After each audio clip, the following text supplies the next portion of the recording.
All right, hello everyone. Welcome, ladies and gentlemen, to the 16th Davy Dak fight, which is insane. I know it's All been a right, little hello while everyone. since we Welcome, done ladies one. and gentlemen, I to got the I got a lot of 16th Davy audio Dak. playing. There we go. I fixed it. That was throwing me for a loop. All right, we're here for the 16th Davy Dak fight. Today we have a very special guest, the Crap Cafe.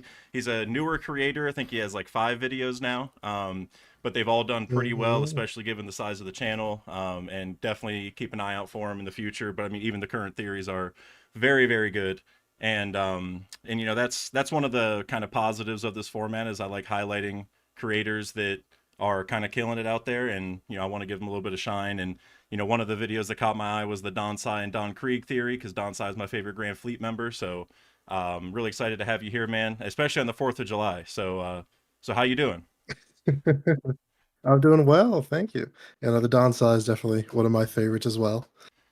Yeah, he's the drill dragon nail, man. That's always gonna that's Mhm. yeah, I don't know, man. Ever since Dressrosa, I've been a fan. So Yeah. um Whenever I see the Grand Fleet, I'm always looking out for Donsai because I know he's just going to be doing something fun out there. yeah, no, you know exactly what to do. So that he's I mean, no offense to Leo and all the other people, Bartolomeo, all those other people, but man, Donsai, I mean, he's got a whole fleet. I mean, Orlumbus has one too, but we don't talk about him. Uh Well, who knows what those guys are doing? yeah, although, Elisabella with the king punch, don't sleep on him.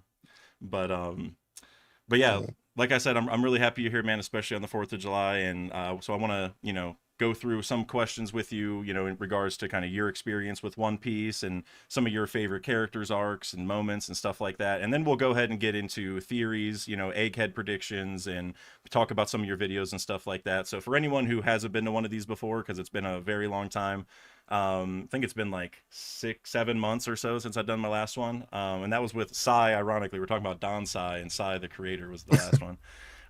But yeah, so if anyone has questions or super chats or whatever, we'll get into those kind of in between questions as as we go on. So but otherwise, it's just going to be kind of like an interview style thing. And like I said, we'll eventually mm. get into some egghead madness and all that kind of stuff. But I want to first off, I guess I'll get through these couple super chats we already have real quick. Mr. Bushido with the €2, my man. I saw him. He was hyping you up as soon as I did the community post. He said, like the stream, join Discord, support Carrot for Nakama. You don't have to do the last part. Yeah, I had to give Mr. Bushido a shout out in my last video. Oh, really? You could see him like the beginning. Yeah, Oh, wow. I gave I him like did. the Zoro from Dressrosa. Oh, that's amazing. I've also shouted out Mr. Bushido, and also I've done the opposite before, where I make fun of the carrot agenda or something. But Mr. Bushido is one of the OGs for sure. So I also see Randy Troy in the chat. Major shout out to my guy Randy. I hope you're doing well on the Ooh, 4th of July, my man. Bellamy I'm a Boys, big fan of Cavendish Randy. Corpse. Yeah, oh yeah. Randy was my goat before I started YouTube. He was I was like religiously watching on Fridays and then Sundays whenever he changed it. But I also had the pleasure of meeting Randy. Whenever I was just telling you, I was in Mm. LA not too long ago, and I drove over and found him. So, but Found. I I like that. yep. Very lucky. But appreciate you, Randy. And then also Double O Flevence, one of the best names on YouTube, but one of the worst agendas on YouTube, with the boar emojis because he's a Topman believer. I got to get rid of the heart on that one. I hearted it at first to make sure I knew I read it, and I can't keep that there. We're gonna have to move that. So but thank you guys very much. And didn't I see something from my guy Vex? I did. 69 bits over on Twitch. I appreciate you. Shout out to the boys. Happy 4th. Yes, sir. Happy 4th of July to everyone. If you're celebrating, of course, by the analytics, probably only about 45% of you are celebrating. But because, only 45% even live in the US. But regardless, yeah, hope you're all enjoying it. And hopefully the stream can, be some good stuff for you to watch, while you're relaxing. So. Um, all right, so Crap Cafe, I want to go ahead and just get into some kind of, like I said, just some questions about kind of your One Piece journey. So just start off by telling me sort of like when did you get into One Piece and why, basically. Yeah, I first started watching One Piece. I think I caught it just by chance on 4Kids.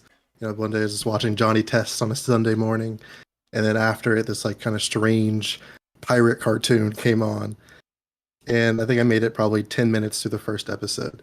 before I switched to something else. But it was kind of like in the back of my mind from that point on. And I was also a big fan of the Pirates of the Caribbean movies that were coming out like right around then. Got you. So like that, and then combined to that, so like once I finally started watching it like on Toonami after Naruto, because I was a big Naruto fan for a while. So when my bedtime finally got late enough that I could start watching One Piece, I think it was like in the Skypiea arc, and I was so blown away at the difference of like from what I initially saw like way back, I guess East Blue, to the transition. I think it was like right when they're on the Cloud River, like right before they fought Sasori, Yeah. and then it was The just gates like of it was the a gates, crazy moment. I right? was like, oh, this is awesome now. I had to get into, to get into this. So you've been in it So for a from while, would you say? Like how yeah, long ago so was that? that would have been like 2006, and I was like Oh pretty wow. young kid. Yeah, and then I watched the dub, and then if you watch the dub back when I did, you know that they stopped right after Skypiea. So right before we got Yeah. into the fun of like Water 7 and Innie's Lobby, it was just nothing for like 2-3 years, I think. So by the time I got back into it, it was in middle school, and I started watching the dub, and then from that point on, I've just been hooked. Man, that's awesome. You've been around for so long. I feel like that kind of helps the theories a little bit because this was Hmm. speaking of Randy, having him in the chat, that's one thing about him is he's been following it for a really long time, and that kind of pulled me to his videos and theories because he would pull like little reminders from the very beginning. I remember one of the big ones was whenever the whole Black Maria and Sanji thing was going on in Wano, I remember he was saying, like, oh, there's this moment from Eni's Lobby where Sanji's like, you do what you can do and I do what I can do. And I was like, oh man, that's crazy. I was like, that's exactly what's happening. I was like, that's a perfect. And so, these like little lessons from the pre-time skip still matter so much. And I've even done a video about how like, and I think a lot of people have roughly talked about this, like the pre-time skip can even explain the post-time skip in a lot of ways, or like the end of the story, because Oda knew how it would end when it started, right? He always had the ending plan. So Hmm. so yeah, so I mean that explains probably how your first few videos all have like at least 50K views or something like that, which is pretty remarkable, man.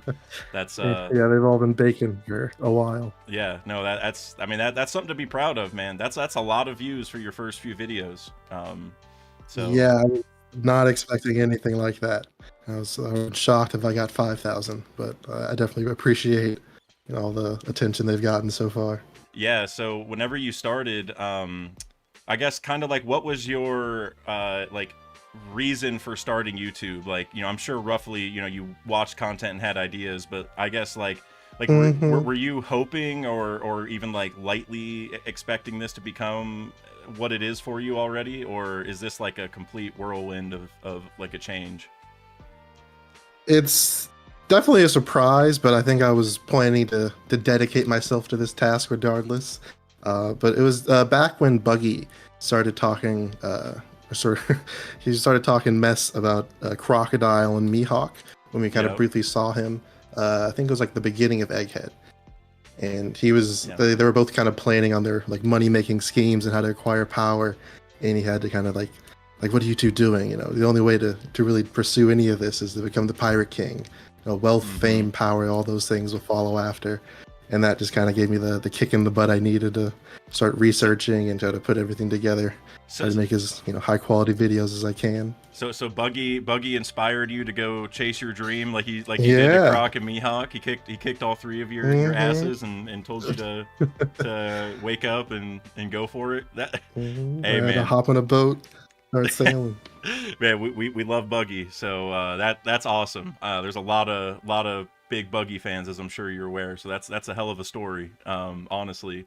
And I think to maybe even a greater degree, I think that that's kind of the whole point of One Piece, right? Is like whether it's Buggy or Hmm. Luffy or any of the other million great characters, it's about kind of inspiring you to go be your best and do whatever. That's a lot of what shonen is, right? Like go beyond your limits and all that stuff. But it's really really Hmm. cool when you see that actually happen in like the way that it did for you. I didn't really have as much of like a like manga moment where I was like, okay, this is my calling to go do it. But there's definitely been other times in life where I said, like trying to do some hard task, or I feel like something's impossible, but you just gotta Luffy it. You just gotta blindly just go for whatever Oh you yeah, want. And no, that's one of the million great things about One Piece, man. It definitely has a positive impact in a lot of ways, for sure. very inspirational. Yeah, absolutely. And so I want to get through some other kind of rapid fire questions here, such as who is your favorite character in One Piece? Favorite is gonna have to be Law, just because I think I resonate the most with him. Oh, so what do you mean you resonate the most with him? Like, I'm curious. Like, not that it's a bad choice, because I love Law, but I'm just curious. I just feel like if one, his devil fruit power, if I was to have any fruit, it'd be that one. Yeah, I played a lot of a few One Piece games, like One Piece Pirate Warriors. Favorite character there. It's just everything about him. The aesthetic. The Mad Doctor, basically. Yeah. Have you read or gotten like information on the Law novel? No, I've been looking forward to getting into it, but I haven't had time recently. I'm a little Looking over forward to that. I'm a little over halfway through it. I have a translated version that I can send you a link for if you're interested in reading. Oh, definitely, Yeah. definitely interested. Yeah, I got dibs on doing a video on it though, because no one has really talked about it. You know what I mean? Because it's Yeah, I not was gonna English. say, I feel like I would have seen. Yep. That's why. Okay. Yeah, Makes sense. yeah, because it hasn't been put in English yet, which like is silly to me, because I'm sure everyone wants to read that, right? Because I'm Yeah, actually same doing with, like the Zora one, right?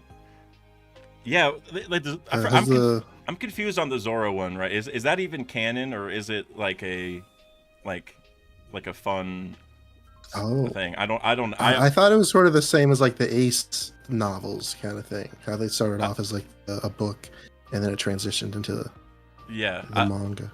I thought so too, but I heard people saying it wasn't actually canon, and I'm just gonna wait till it's out, and then I'm sure someone will let me know.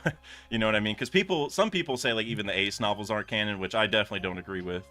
That those are absolutely canon, but the Zoro ones, I'm not completely sure. The Law one definitely is though. I don't want to spoil you on too much, but like you get to find out how he meets his crew and stuff like that. Like there's a lot of really cool information in there, and I'm doing a video basically on like canon information you missed in One Piece, and I'm going through like the novels and giving all the key information, including the Law one. That's actually the first thing I'm going to talk about, because I'm sure people want to hear about it. But then I'm doing like the Beaver cards and SBS, like the big points from those that people need, and cover stories. That's like the big thing, because a lot of people miss the cover stories. But I feel like the Law novel is going to be, I'm almost to a really key point in it. I don't want to spoil you, because I think you're gonna. If Law's your favorite character, you're gonna like the book for sure. Most likely. Yeah. Let's hope. And so if Law's your favorite character, then what is your favorite arc in One Piece? I feel like it's just gonna always have to be Enies Lobby, just because it's a standout arc. It's probably what really drove me back to the series, especially because I had to stop for the dub. So once I finally got to Enies Lobby, that was like huge for me. Perfect age for it too, like right in middle school. So Gear Second was all I was saying to myself anytime I had to do something hard for like the next 2-3 years. Yeah. So definitely Enies Lobby. It's the top tier arc right there. Yeah, that's probably like if you did like a weighted average kind of thing across all like everyone's polls of like rating their top arcs, I bet you Enies Lobby's like the overall number one. You know what I mean? Like it's probably in the people's top 5 the most consistently of probably any arc. And that's definitely the if one. We're going like second place, it would be the return to Sabaody, which is a lot more niche, but that interaction when Luffy says like goodbye to Rayleigh, that always it almost brings a tear to my eye. Yeah, dude, that's just that. What is he saying? No, that I love that you picked that. I like when there's like, I mean, there's nothing wrong with picking Enies Lobby, Marineford. Even a lot of people have Wano near the top now. There's nothing wrong with it, but I love when there's kind of like a random arc. Like Return to Sabaody is not random. Like that's a pretty good one, but I don't think a lot of people would have it top 5. So that's pretty cool. I like the odd one out there.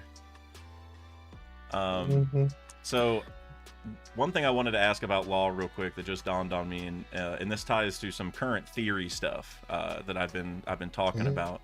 And Mr. Bushido, FYI, I see the super chats. I will get into those in just a second. But so something I talked about in my last video. If you watched it, maybe you heard about it. But you know, we recently saw with Vegapunk's message that he was gonna say something about the people with D in their name, but then he got cut off. And a lot of people are saying that there's a traitor amongst the Ds. And now maybe he is saying something else, but even if he is, I feel like there being a traitor amongst the Ds is honestly a very possible thing, because Oda does the traitor trope like a million times, right? Like over and over. Yeah. So so what do you think about Law potentially being the traitor of the D clan?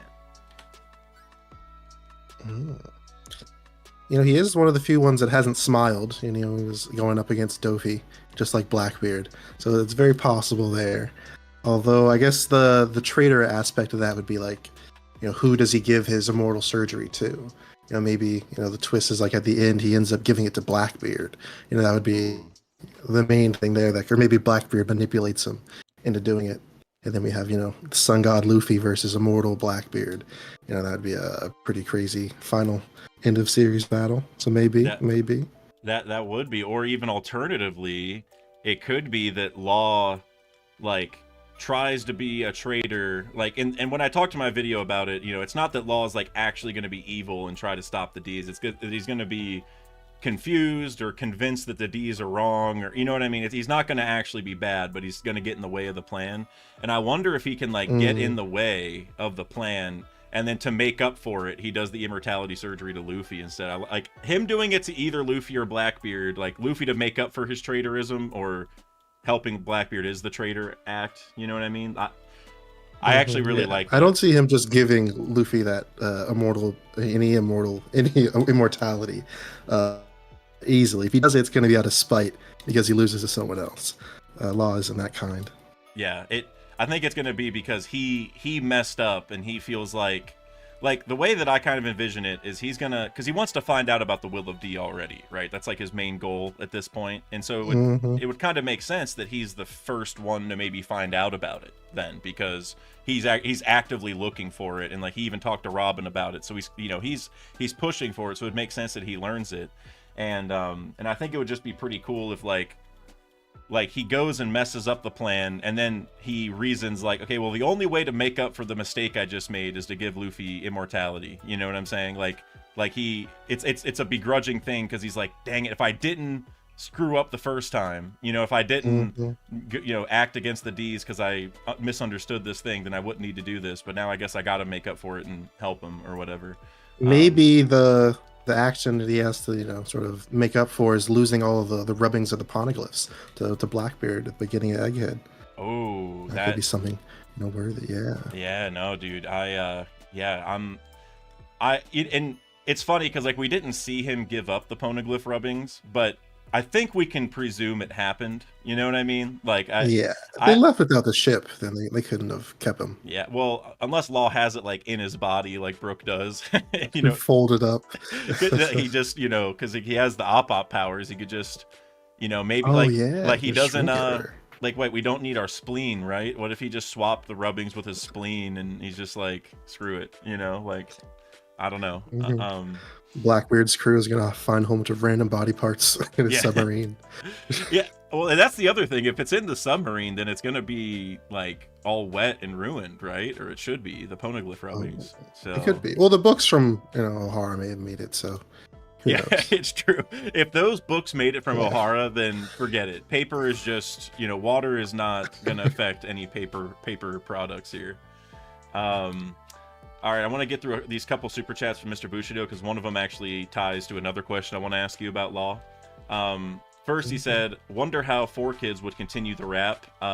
I would love if they did a redo, I'm not going to lie, or even for the live action, right? Like, because they're appealing to a Western audience, and I feel like a lot of the Western audience probably is aware of the 4Kids version, or, you know, like maybe a lot of them don't like it, but just tying back to it, that'd be very cool. The rap is iconic. Hopefully they do a new version as opposed to just like a remake of the old one. For sure. Yeah, for sure. And then whole crew. Yeah, and it could, because also if they do it for the live action now and they're like on season 2, then there's a lot of like different stuff they could talk about in that rap, or you know what I'm saying, to kind of like hype up the season or whatever. And or I can even see that being like the intro for the fake Straw Hats when they get to Sabaody. They have like a rap that they do. Oh, dude, that'd be fun. The fake Straw Hats better be in the live action. Like, even if the live action has to end before they would theoretically get to Sabaody, because they can't go quite as long as the normal series. Even if they have to make that sacrifice, they should definitely make that happen. Somehow, just make the fake Straw Hats just be somewhere like in Jaya or something. You could put them wherever. Like, obviously the point was that they were popping up because the Straw Hats were gone for 2 years, but you could just write in another reason that they're doing that, they fit. Yeah. And then Mr. Even Bushido, Jai would work, if they get notorious after, taking down Crocodile. Like that would work out there. Yeah, because maybe someone wants to be a big shot, right? Like they're just they're just like Tomorrow Black is just trying to flex and show off his like new 100 million berry bounty or whatever, and yeah, and maybe like people, and then that, because even in Mocktown they even actually like made fun of Luffy, like, or Blackbeard did, because he's like, no way you have this big of a bounty, no chance, like no one believed him. And so for that to be even deeper, where they bring in the fake Straw Hats, and like maybe Tomorrow Black is a little more menacing, so they believe it, and then Luffy comes in and is like, hey, like you're not the real one, that's me, and then everyone laughs because they're like, yeah, you little pipsqueak, like no way, and then he just one shots Tomorrow. That would actually be really cool. Randy, if you're listening, man, I know I think you guys are already recording or shooting in South Africa, so maybe the scripts are probably well done, but if you want to use it'll be next season. Yeah, it'll be next season. That's right. Yeah, Jai, well, hopefully one of the next couple seasons. I really wonder, what the cutoff is going to be for each one. But yeah. All right, next question from Mr. Bushido. It's back to Law. He said Law joins CC. I thought you were going to say Cross Guild. Is that what you meant? Anyway, Law joins Cross Guild, I believe. Leads Croc to Pluton. Yeah, I'm like CC. Like whenever I saw the capital C, I was like, that's got to be Cross Guild. But Law joins Cross Guild, I presume. Leads Crocodile to Pluton, calling it. What do you think about that? Because obviously Law knows about it, right? He was down there with Robin, and he is a past warlord, so him joining Cross Guild isn't like completely crazy. And he needs help right now, presumably, because like him and Beppo, like he did get saved, and we saw Beppo recently, but still he's probably in bad shape. So what do you think? Yeah, actually I have a video that I plan to do at some point in the future, sort of analyzing the map and like the layout of this final saga, and assuming that Law is leaving Hachinosu, or at least that area, then he's probably headed either, at least what I believe is going to be Cross Guild is in there. It could be like one of the later islands in the New World. So I think if he does end up over there, he's definitely going to be working together. You could have Crocodile using his right hand to just disintegrate the walls of Wano, so instead of having to use Zanisha to break it down. So it's very possible he could just go in there, swipe it before Blackbeard goes. Maybe Law's looking a bit further ahead. Just gonna get there before Blackbeard does with the rubbings. Well, and Law could theoretically just make a giant room and do shambles and just bring Pluton up, right? Like they wouldn't even have to dig. Or like whatever they have to do. That's another. Well, and that would be. I guess the real question is, how big is Pluton? Because Wano is pretty massive too. I mean, I'm guessing it's extra large, which doesn't really help. But I'm guessing it's massive. It would be kind of ironic if it's really small, and that's like. It just goes against our expectations. Like obviously I have the Pluton as a mole theory, but I still expect it to be like a giant mole machine type thing or whatever, right? Some combination. But for it to be just a tiny normal sized mole that can just shoot like massive island destroying lasers, that's like the kind of thing that like that's like the outside the box Oda thinking that I've come to expect from him. So yeah, but for Law, joining the Cross Guild, I feel like it's not, you can't ignore the possibility, because like just with the whole warlord setup, it makes sense. But Hmm. he's also I don't know, like he's a little bit different where he's very like headstrong in his own way. Like he makes alliances, like he doesn't join people, right? Like but he is open to that. Hmm. So I think it could be more of just a like they create a mutual goal together, like cross guild and law. And maybe that goal is to maybe it is to go to Wano and get Pluton for some reason, or maybe it's to go beat Blackbeard, or maybe he knows Blackbeard's going back there, and so he's like, "Hey, Cross Guild, we got to go stop this guy because if Blackbeard gets it, you're cooked. So let's go stop him." You know, Yeah, I'm there's a few very reasons. interested in seeing what Blackbeard's going to be scheming going into the final saga. You know, because with Marineford, we got to see sort of his actions without knowing any of what he was really going to be doing. So he finally, defeated Ace, took him to Impel Down, gets promoted, and he uses that promotion to, steal all the prisoners, which makes him, basically Yonko tier once he gets into the new world. So if Yeah. he's, already up to something, as we saw in Egghead, I'm really looking forward to whatever he's planning.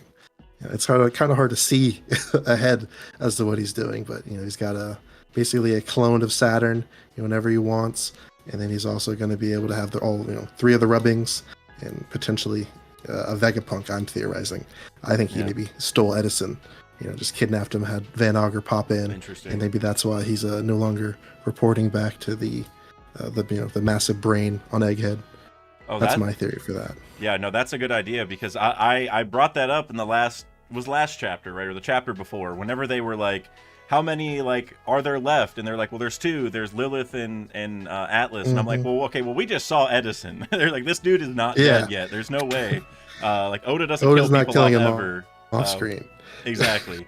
So that's actually a pretty good point. The other way that could work maybe is like York said like who's connecting to Punk Records still, or like connected to the interface or whatever. I forget exactly like the dialogue, but it made me think that like it could just be that Edison like disconnected himself somehow from it, and like you know what I mean, to like do like a secret operation Hmm. somewhere. Like that's another possibility. But Augur taking him, that'd be interesting. Like I guess the issue is like he would have to come back, and it's like, well, why didn't he just do that originally? And I guess the reason would be that he's weakened, so they can take him easier. But how would he even know that if he's far away from the action That's at this true. point? He's But probably been watching. I can't imagine they left. Once yeah, everything started exploding, I would have turned around and watched. So who yeah. knows? Well, we haven't seen Lafitte yet, and he's somewhere, right? Like on Yeah, one of these islands. And I've been saying that he's on Egghead, which at this point, we've seen too much of it that if he is there, I don't know what he's doing. You know what I mean? Like that man should have been seen or done something by now. But I mean, it could just be Lafitte who just snuck in and grabbed him and snuck out. To be honest. But no, I like the idea in general that Edison goes there. I've been saying that York is going to go there because York obviously is already evil and all that stuff, and she wants to be a celestial dragon. And so you think about Blackbeard's plan to kind of like probably take over the world, right? Like become what Emu is hmm probably what Blackbeard's goal is overall. And so then he would have celestial dragons, kind of. That would be like his main pirate crew, I presume, would be his celestial dragons in that regard. And so York could get the same thing through Blackbeard. The only trick is that the government would have to give up on getting York because obviously they want York now, and so York would probably only do that if she didn't have another choice. But if Punk Records gets destroyed or just taken by the Straw Hats, or the Mother Flame gets destroyed, then they really don't have as much of a use for York because York, like they said, like York can access Punk Records, so that's really going to help us. And as long as we have the Mother Flame, York can create more Mother Flames, like the Lelucia attack type thing. hmm And so without those, York is not nearly as useful, and York might honestly be a danger to them at that point because she probably does know some stuff about the past by hooking up the Punk Records, periodically. So I think York going there also makes a lot of sense, but I definitely agree that some satellite has to end up with Blackbeard, like has to. And definitely, if Oda is going to be splitting them up like this, we have like Lilith going with the Straw Hats, potentially also Atlas, and then one with the world government. I think it's only natural for Blackbeard to stick his hand in the pot.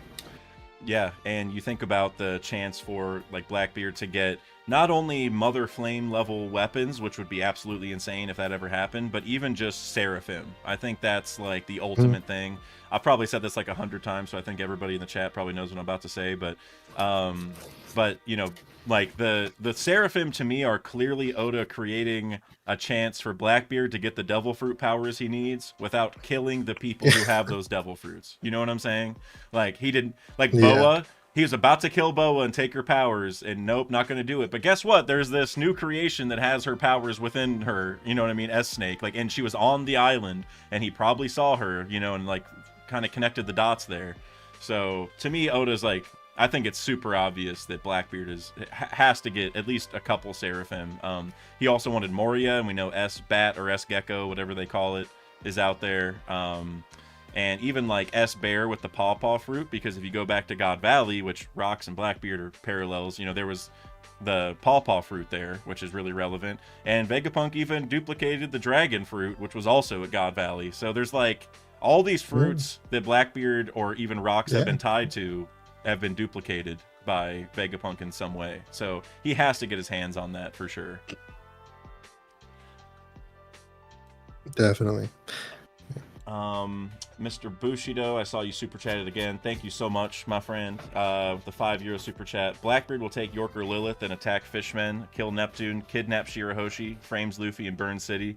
Yeah, I think that's like the key. You know, is Devin is gonna have to get a copy of Luffy first, which is very possible, but we don't know that's happened yet.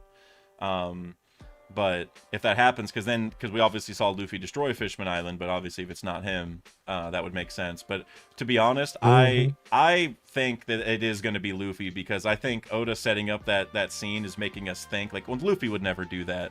But I'm sure he's going to find a reason for that to happen, because that would just be better for the story. You know, like, that would just be a cooler plot line that Luffy actually has to do it for a legit reason. But you know, it's hard to deny that with the introduction of Devin, and now that she has Saturn's form, which like kind of, you know, she could take anyone's form at this point. It's definitely a possibility, but I mean, what do you think about that? Do you have any theories on maybe if it is Luffy, or why Luffy would do that? I think it's going to be tied into the destruction of the Red Line, definitely. Yeah, I'm in the same boat. Because especially with the flooding, because we know that, like, basically the One Piece world is basically two separate oceans completely. You know, obviously we break it up into different parts, but really it's two separate oceans that would have completely different water levels if there wasn't that hole under Marie-Joie, like near Fishman Island, because that lets the water even back out, right? Because there's a way for them to, you know, share the volume there. Keeps it even. Yep, yeah. But if you were to destroy the Red Line or just close the hole, then you have two separate sides, or, you know, if you destroy the Red Line, that gives other benefits. So, like, there's definitely a reason to do something at Fishman Island, basically. You know, there's a lot of logistical reasons they could do it. Lord Freezer, yeah, you asked a good question here. I did want to talk about this at some point, and since you brought it up, I'll just ask it now. You have any ideas on what S. Croc's fruit is going to be? I can't imagine he's going to switch it up now. I think he's going to have to keep it the same. I guess it's Lokia, though. Yeah, exactly. Oh, he dang. can't. That's yeah, right. exactly. He can't. Vegapunk can't do that one, so it's got to be something else. In that case, if probably Mortley, the giant from the Revolutionary Army, because they'd had access to his fruit because he was an Impel Down. So I think that would be a maybe kind of thing for Crocodile. That way he could at least, you know, burrow through the earth. Although it might be a little similar to Jinbei's. That's actually a really cool idea if you take into account Pluton, and especially my Pluton theories, because obviously Croc wanted Pluton. Yeah. And if Pluton is a mole that can dig in the ground and stuff, then, I mean, I like that, man. I've heard a lot of good ideas, but I haven't heard that one. I actually really like that. And also, like Morley is tied to, like, the, like, newcomers, like Ivankov and, you know, Bon Clay, who were also, you know, Croc is any. Yep. Yeah. So if Croc is, you know, actually a woman, you know, that it fits even better. Exactly. It's tied to Ivankov. and Bon Clay was in his crew, right? He was Mr. 2 for Baroque Works. Yeah. So that's actually a fire idea, dude. That's crazy. The ideas that I like that I think Randy brought these up in a video, but I'm a big fan of it being Magellan's fruit. I think that would be super cool because he already used poison, right? Like with the hook. Mm-hmm. So him having that, it would also just like give some shine to Magellan's fruit, which is OP, in my opinion. But also Ivankov's fruit, because Ivankov was also like same argument for Morley could be made just for Ivankov, right? The horm fruit. That would be, because imagine if S Croc is just swapping between like a man and a woman like during battle. You know what I mean? Like just Oda with the ultimate foreshadowing or just trolling. It depends. You know, it's foreshadowing if it ends up being that Croc was a woman, but it's trolling if it's not. You know what I mean? So. And then, you know, if Oda, he does decide to try to stick with the sand fruit, I think maybe he has all the same powers, but he just can't turn fully into sand.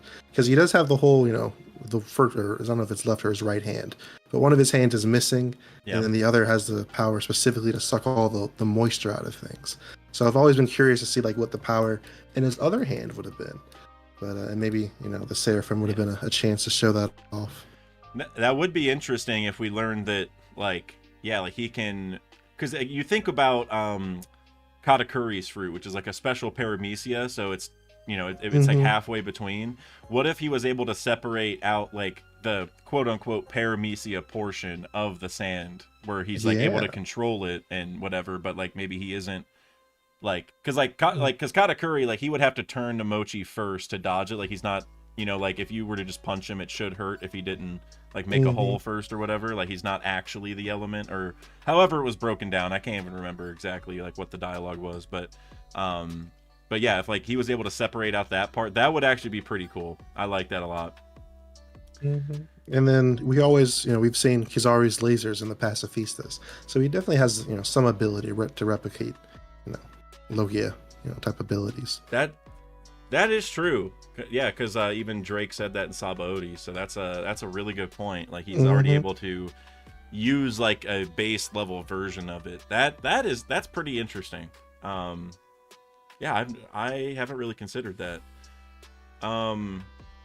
Mr. Bushido said Crocodile Zone, which would be hilarious. Also, I don't think we've ever seen one, but I would like that. I would like that too, because they've all had real Crocoboy. Because they've all had paramecias, so part of me is thinking that it's probably going to be that, but like we said with like the sand, if they makes it like the say paramecia portion of it, that makes sense too. But I'd be surprised if he did a zone, like, not that it's impossible, it's just like, you know, the Seraphim run on green blood, or like they have it, you know what I mean, like you can see it whenever they're so it's just like the green blood specific to paramecia, but we'll see.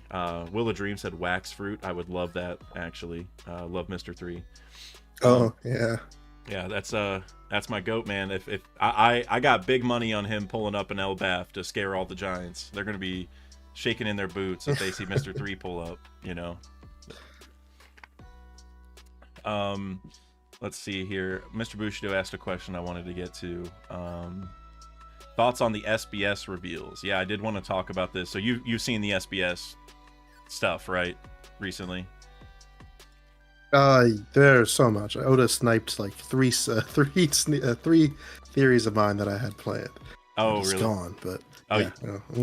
You mean sniped as in like a lot of big news though? Like sniped as in he just like revealed things. Yeah, like I had a theory about like the missing Kuja princess. I was gonna make some stuff for their Cypher Pole, maybe how they got drawn back into CP0. Got it. So, and he revealed everything. Yeah, because I know you have the Kuro CP9 theory, right? So I know you're you're on that. So so let's start with that, because the Cypher Pole thing is something that, excuse me, every time I get like an hour deep in a stream, I start like burping or hiccuping. And I was actually bringing this up last week when I was hanging out with a friend at work, and like we were talking for like an hour, and I started like, you know, burping or whatever. I was like, oh yep, we've been here for an hour.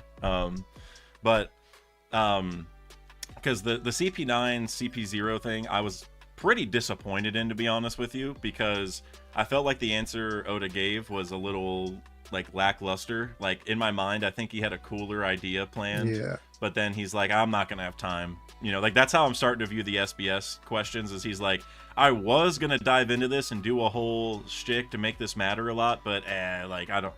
You know, we're trying to finish up. I don't have to talk about this.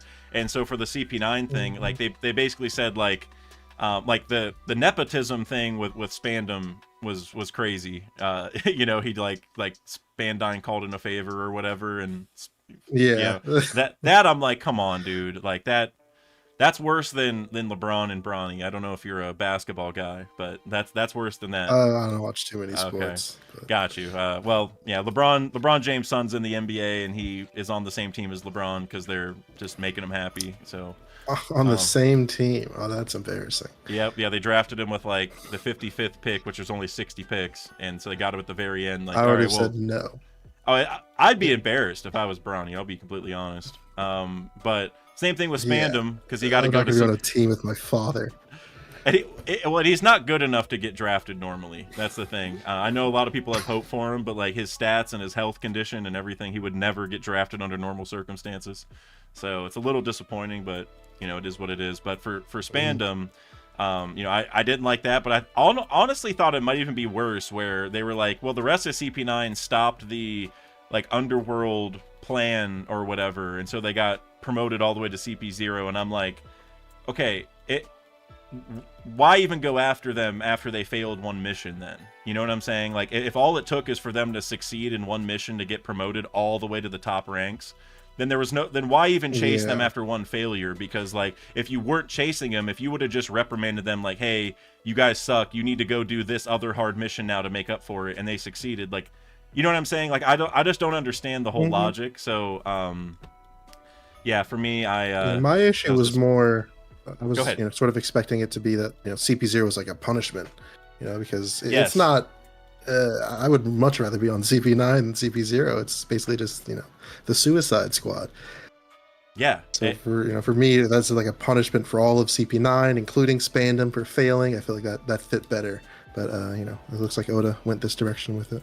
Yeah, and if you go back to Wano, I brought this up like a million times when Guernica and Drake were fighting, and they have this exchange where Drake's like, I'm chasing my own sense of justice, and Guernica's like, I envy you. And I'm like, oh, so can CP0 like not disobey like physically? Like, well, like, do they have like, you know, like explosive devices in them that explode if they don't listen? Like, can Emu just like take their life like in an instant if they detect that they're, you know, not doing what they're told? Like, how does that work? And so I was with you. I was like, talked about. Go ahead. Yeah, well, I talked a little bit about this in my theory, or my Kuro theory video. But I think that, or at least my theory was that they're basically holding the family as all their top agents hostage, because we had Alifa revealed in who's you know, Bonnie's backstory. So I was like, you know, basically, you know, Alifa, Khalifa, you know, basically their child is in CP9. They're not gonna, you know, act up against the government at all.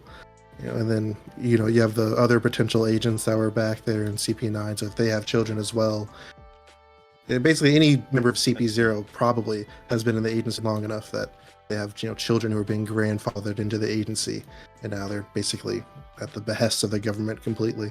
Yeah, no, I'm with you. Like, so, like, because you also think back to how it's very likely, not confirmed, but I feel like next to confirmed, that the orphans, you know, from Mother Carmel's House of Lambs are CP0 agents now, and they don't have family. So there's like an interesting kind of tie-in there where it's like, it's either that you have a whole family tied to CP0 and like everyone has to be in it. It's almost like a kind of like a military family type thing, you know, like where the next one just kind of brings the next one into the fold. Or you don't have any family, so there's like, you know, your family is CP0 then, is like, I think the idea that they're going for, like, you know, like like this is the only group you have type thing. So yeah, no, I like that. And I was, like I said, I was just kind of disappointed at the story, but maybe, I mean, we might learn more about CP0, and maybe there was an extra layer there that Oda just left out, but you know, I don't know. I it felt weird that he explained it there if there was going to be something more, you know, like that kind of tells me he's not going to dive into it. I was just thinking this, like, it's weird that they would continue serving the government at that point. You know, if assuming this whole thing was a plan, once they ran away, that they were going to bring them in to make up for their mistake. I just feel like, you know, at that point, they were ready to cut their ties. Yeah, no, I completely agree. I'm curious when we're gonna dive back into any of the kind of cipher pole history. Oh, it's probably, honestly, Elbaf is probably where we're gonna learn whatever else we need to learn about cipher pole. I bet, because with Mother Carmel and the House of Lambs being there originally, it would make a lot of sense if that's where anything else that Oda has stored away for us involving them. Maybe that's where we'll hear it. So real quick, I want to get to a couple other super chats. Mr. Bushido, again, my guy with the €5. Let's see. Hanafuda, which that's the first time I've ever said that name out loud. That's how it's pronounced, right? Probably. Hanafuda. Is Ulti in page one's my least favorite pirate on the seas. Dad, Oda mentioned he is a T-Rex Zone and Beast hidden commander. Yeah. Ace defeated him, man marked by flames, that, or Lammy.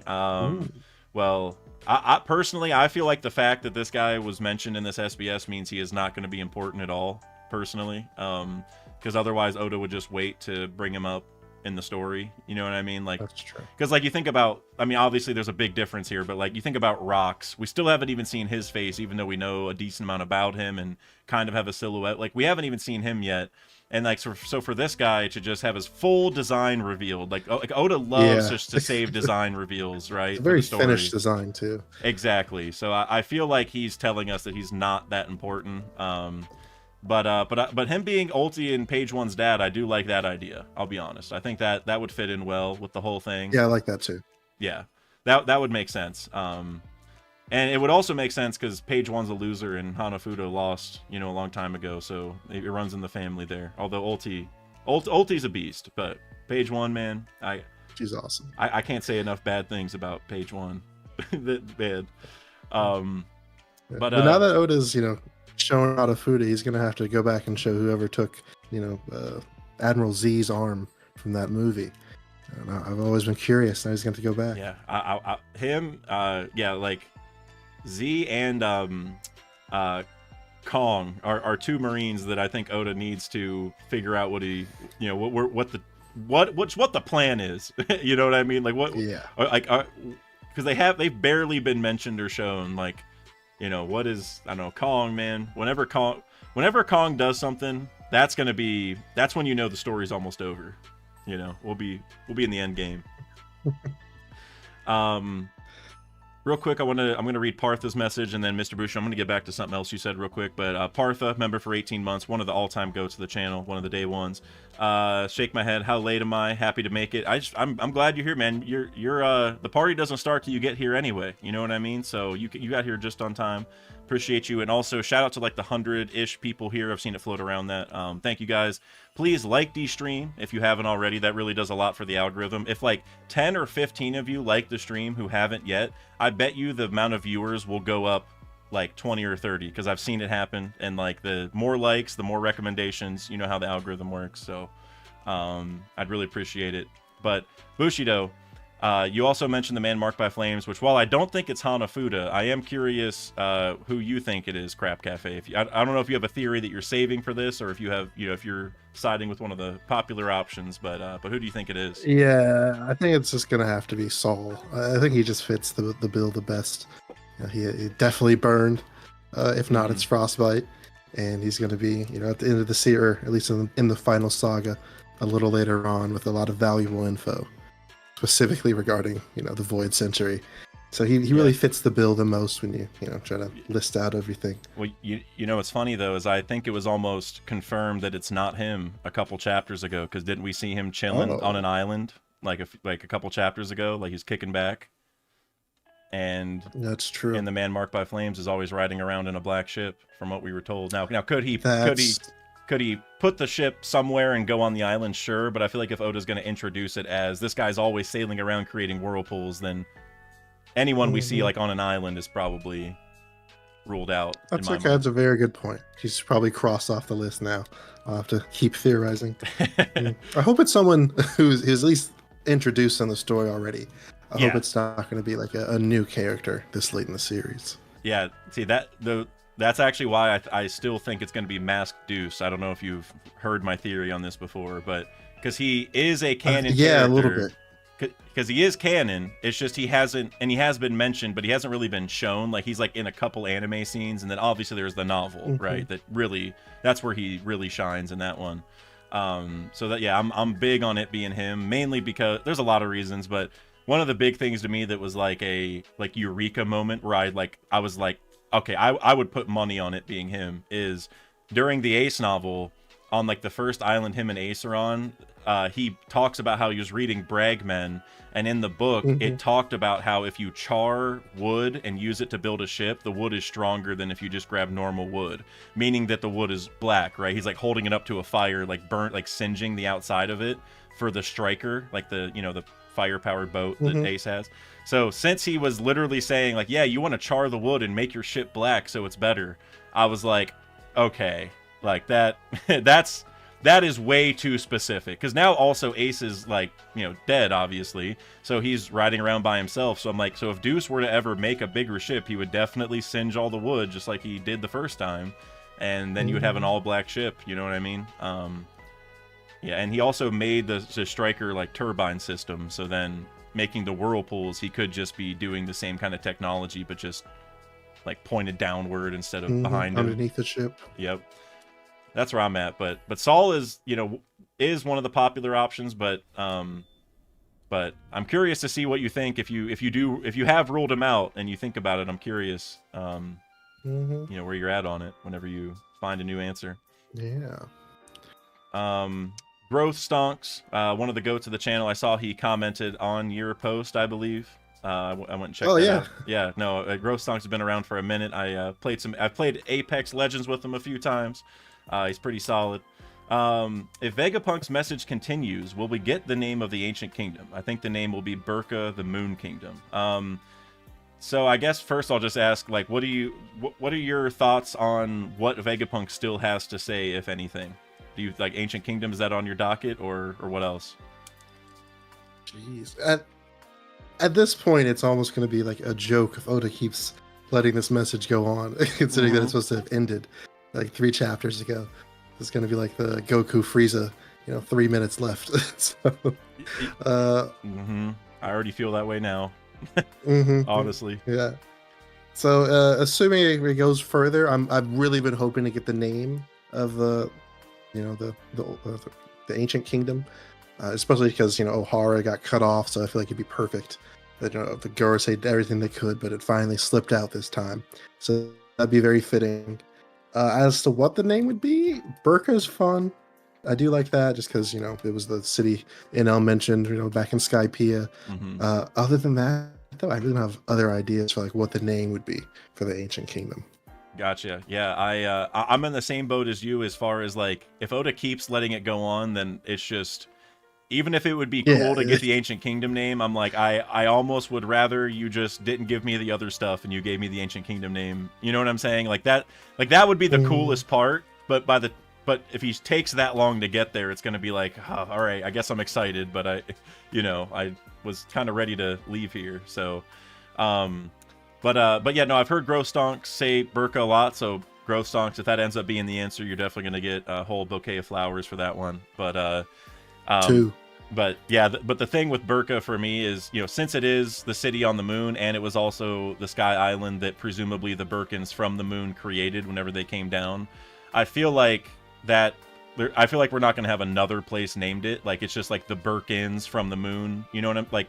It's just, that's what they're called. So like, that's true. I guess the logic would then be, if the Ancient Kingdom was named Burka, then I would feel like, okay, so they're all Birkins then who live in the Ancient Kingdom, but they lived in the sky, right? They didn't go down there. Like the Shandians or Shandorians were the ones who went all the way down to the Blue Sea.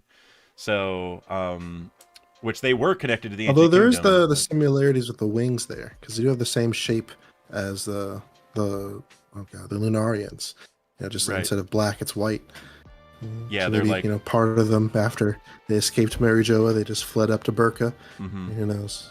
Yeah, and as far as the name, well, I guess I'll say this about the message. Like, I think it would be cool to get it, but I am also going to be a little upset if Vegapunk is the one who says the name, because that's Robin's job. You know, like Robin should be the one who says that, in my opinion. Vegapunk's already had his time, and you look back to when Rayleigh was like, hey, this is like the young people's moment. Don't take it from him, or whatever, to Vegapunk. To me, that was like, that was literally him telling Vegapunk, like, let Robin say this, dude. Like, that's her job. She's the one who's gonna reveal everything in the future. The world needs to get comfortable with Robin revealing things, because they view her as like a demon right now, right? They view her as a super dangerous pirate that the government wants to do whatever to get rid of her. Like, they all think of her negatively. So Oda needs to start a way where they start like wanting to hear from Robin, if that makes sense. And I think her taking the place of Clover is, I mean, it's just like almost a no-brainer in my mind. But at the same time, it's hard to do that. I feel like my idea was Robin can like pop her head inside the robot and talk to the Dendenmushi. You know what I mean? I like that. Because she used her powers to learn the language originally. You know what I mean? Like, she popped her eyes and ears into the study room while they were talking, and that's how she learned. Like, they didn't mean to teach her. She just kind of learned it. And so I think that would make a lot of sense. But as for what the name is, I'm still a big believer in Hidden Islands theory, which I think other people have said this, but he's the first one I heard it from, so he gets the credit from me, I suppose. But he said it's the Kingdom of One Piece, which I think that just makes so much sense for so many different reasons, because it's the Kingdom of One Piece because it's physically one piece. We know that it all flooded and they're all connected under the sea, right? But then also the name, like the logic he gave, which really convinced me of this whole thing, is that it has to be a name that the world already knows. Because if because the example he uses is the Kingdom of Bingo Bongo, because he's like, if it's the Kingdom of Bingo Bongo, then the Gorosei can just let them say it, because no one's gonna have any idea what that means. You know what I mean? Like, it's completely meaningless for them to hear that. But if it's the Kingdom of One Piece and they all heard Roger talk about the One Piece, they've heard Whitebeard say it, then it's like, okay, like now everyone's gonna be connecting the dots. Like, wait, Roger found that kingdom? Whitebeard knows that kingdom's real? Like, it's not saying that the One Piece treasure is that. Like, there's gonna be definitely a different object, but I just think the Kingdom of One Piece just that makes a lot of sense. I think other ones that might work are like Drum Kingdom, just because like Drum's Liberation and the Willa D was mentioned in Drum Kingdom. There's like a lot of thematic stuff there, but Kingdom of One Piece for me definitely is where I'm at. I like that. It would hit really hard is the thing for me. Like I said, I don't want to be Bingo Bongo or honestly, like while Burka is technically a good option just because they do have a connection to the Ancient Kingdom, I feel like the world would be like, what is that? Like, because they don't even know Sky Islands exist for the most part. So like Burka got destroyed 8 years ago or 10 years ago. I can't remember. Maybe it's 8 now because the time skip, whatever it was. Like, so not only did it get destroyed, but they wouldn't have known what it was originally. So I feel like, you know, like that might not work, but at the same time, you know, maybe there is more context behind it. Like maybe like a book talked about Burka or something, so the world does know. You know, I'm not really sure, but I doubt that with the One Piece citizens. Yeah, they don't even know devil fruits are real. Half of them. Yeah. All right, Partha, appreciate you for the $5. Let's see, let me click that. All right, had to put the heart on it. Whatever the actual name of the Ancient Kingdom is, I think Oda will keep going with the homonyms, and its epithet will be the kingdom that won peace, like WONPEACE, right? I like that too. I like that too, because we already know they were like a bountiful kingdom. Obviously, there was a lot of good technology, which I would presume was there to help people. So for it to be One Piece, you know, the other spelling of it, I like that a lot too, because it just, you know, I don't know if, like, with the Japanese and English translations, I don't know if that works quite as easily, but if Oda can make it work, I want that. I think that'd be a very cool. Yeah, well, I think technically the one in One Piece is spelled with a W in Japanese, just because, you know, phonetically how it's spelled. Yeah, WAN, right? Then Pisu. So yeah, they're onto something. Yeah, no, it could work. And like you said, like they're like Partha said, the homonyms, like Oda loves doing that, like the kind of like the double entendre type thing. He's a big fan of that, so I would love that personally. Oh god, and it's in katakana as opposed to hiragana, so that means it's like a foreign word basically. So yeah, Oh, One Piece works even better. yeah, and I'm sure that the One Piece like ONEPIECE versus WONPEACE thing, I'm sure that's going to come into play at some point. Like, is it going to be that the ancient kingdom's name is that, or maybe not even the name, but like kind of like Partha said, it's just the kingdom that One Piece, like Hmm. like the verb. I can definitely see him using that somewhere. Like, I don't know if it'll be this big of a thing, but the fact that that's even a possibility just makes me think Oda's gonna do it, you know. But let's see. Growth Stonks again. Man, thank you very much for all the donations. All of you. It means a lot, seriously. And shout out to the 100+ people here again. That also means a lot because I know Yeah. it's the 4th of July. If you guys haven't gone over to Craft Cafe and subscribed to his channel, you definitely need to. I promise you he's cooking. Growth Stonk said the red line was originally green, hinted at in L's cover story with multiple green snakes. Nami said the red line is made of interlocking islands. Yeah, so I think Hidden also did a video on this, the Green Line video, which it's kind of tough for me because like didn't Whitebeard say to Marco like back in the day people lived on the red line, and I just feel like could it have been a different color? Yes, but like if it was called the red line back then, which is like the implication, I think is not necessarily confirmed, but the implication, then that would tell us right there that it was always red. But the logic kind of makes sense. I'm not sure about the Enel's cover story part, but like, you know, we know the Lunarians lived up there, and King's real name is Arbor, which is like the name for a tree, right? Or like a tree Hmm. person, like a whatever, like someone who studies it, or that's arborist, but you know what I mean. So like there is kind of like that connection there, and also we can kind of presume that Sunlight Tree Eve sticks up through the red line. Like we haven't actually seen that, but we know it's directly beneath it, and the sunlight's got to come from somewhere. So I feel like that's a pretty common thought, that like the top of it's in, you know, Marijois or something like that. So that's another tree related to red line. So part of me wonders if like, was it all green and lush with plants maybe, or was it just that it had like the most important tree in One Piece on it, you know, because it's kind of like a different, like, Hmm. you know, so yeah, I like the idea. I would not be opposed, but I think another factor is, you know, like with the Nami part about the interlocking islands, is it's like, was the red line always the same shape it is now, is kind of my question with it. Like was the red line always a red mountain that went completely around the world, like a complete circle, or was it once just like a continent, you know what I mean, that was then Hmm. continued and completely stretched? Like you think about Tequila Wolf, which is like a super long project.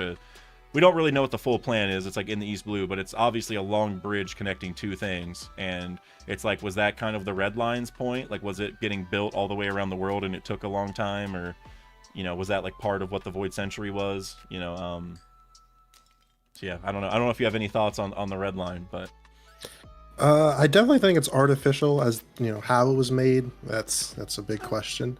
But you know, first off, you know, just a red line. You know, if you look at politics, redlining is often what they do when they want to, like, you know, separate districts up.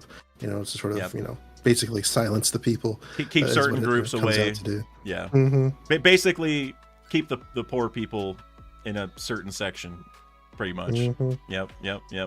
Which is very, very wrong, but yep.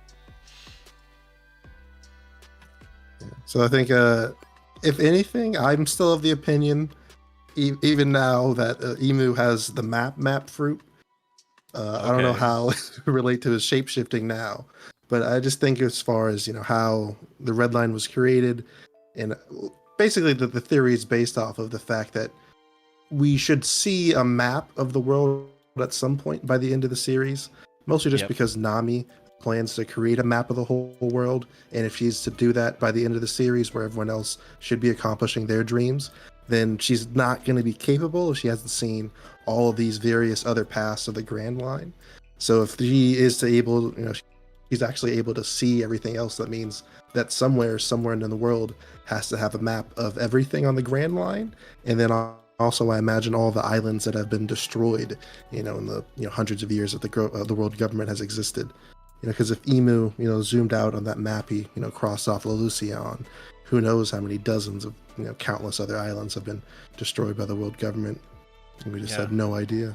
No, that's really interesting. I don't know if I've heard about the map fruit before, but I will say that Emu definitely, like, this is actually like a video I've lightly thought about doing, but Emu to me very clearly has ties to like the three most important women in One Piece, which I say that kind of loosely because I'm sure there's some people who like other female characters, but Nami, Robin, and Vivi, because those are the female Straw Hats if you count Vivi, which I do.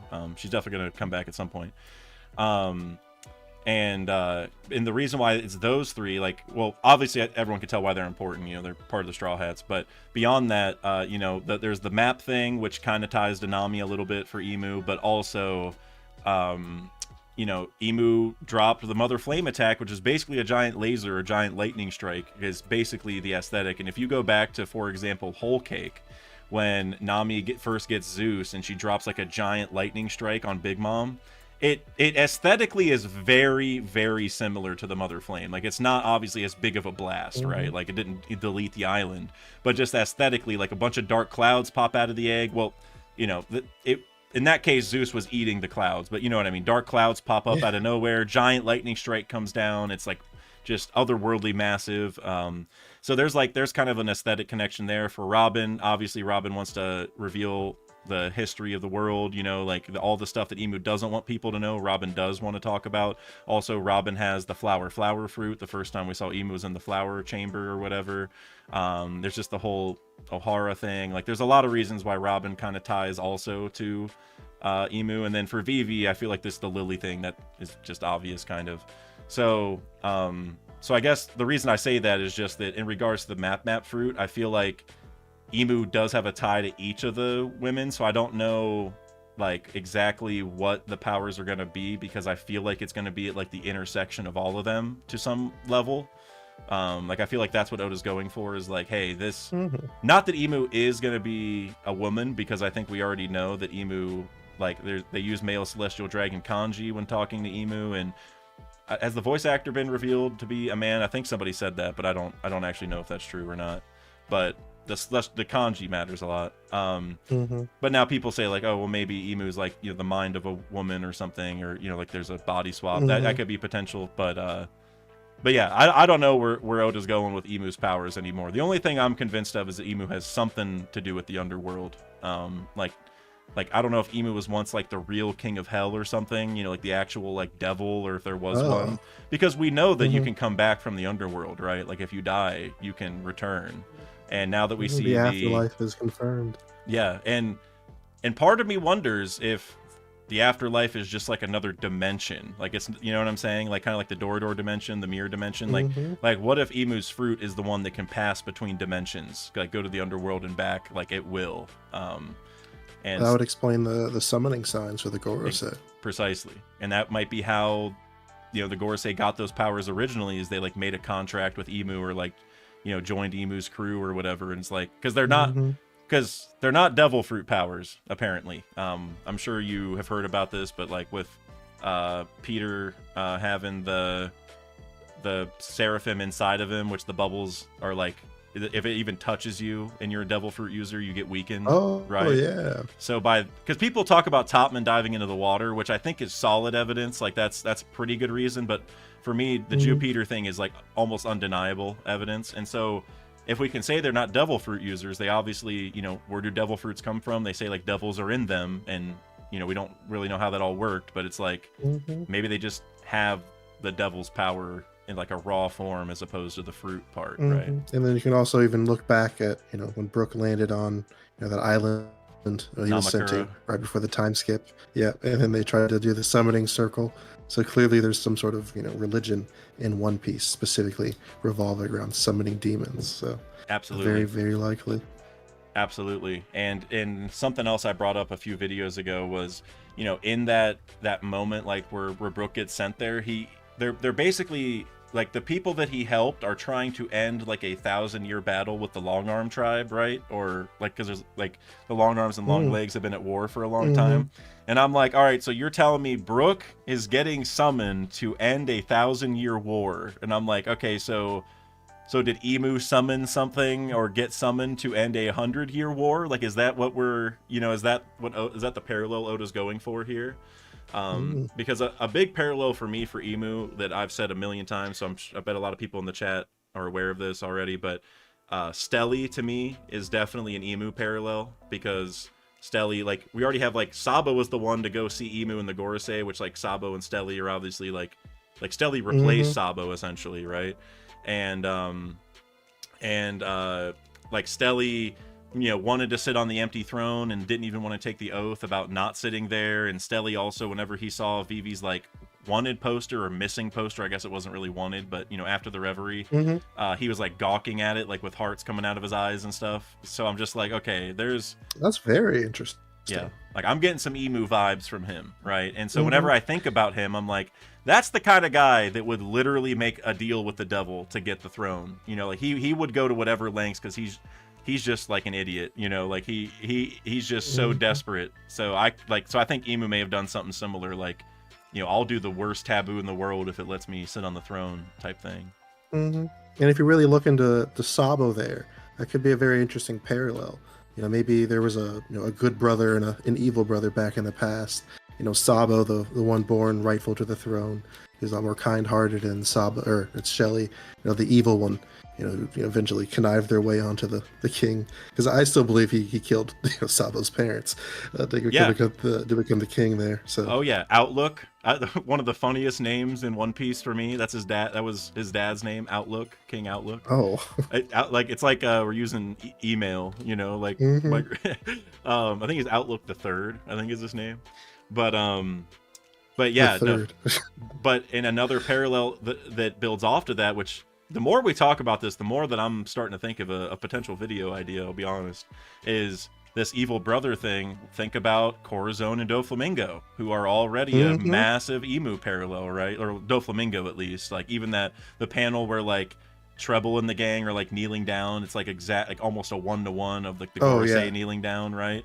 And that could also tie to, like, the Gorosei trader idea that a lot of people floated around. Like, I think a lot of people talk about Jupiter, because that ties to kind of Corazon there a little bit, because he was like one of the 5 for Doflamingo before betrayed him or whatever. But but man, yeah, no, I like that. Like, so I guess the idea there would be, Emu is the bad brother and there was a good brother. Would the good brother be Joy Boy? Is that where this is going? Imagine. that's the next dot for sure. I mean, I like that way more than the love story angle that a lot of people have brought up, or like Emu loved. Some people have brought up Joy Boy, but more popularly Vivi or Lily. Sorry, Lily. And like, it's like, the bride he couldn't get. It might tie to like the Sindri stuff from Thriller Bark, where Hogback like forced this corpse to be his wife or whatever. Yeah, no, I wonder. I like the brother angle a lot more. That's more Oda too. Because like Oda's just not a love story guy, and that's why I would just really despise if that was the big villain's like motive was a love thing. I just, love can be an element of it, but I don't want that to be the driver. And the familial part where Joy Boy like wanted to go out to sea and be a pirate, and Emu wanted to control everything. Like, that would be really interesting. I guess that would then say that he's from Emu's kingdom, right? Because Nerona Emu was the king of a kingdom at one point, so I wonder how that would all work. But I think also, the like, I guess Stelly was adopted, so it could be that maybe Joy Boy was originally born to like the royal family and didn't care and wanted to leave, and then they adopted Emu, and so Emu became the king. So Emu isn't like the true king in that sense. And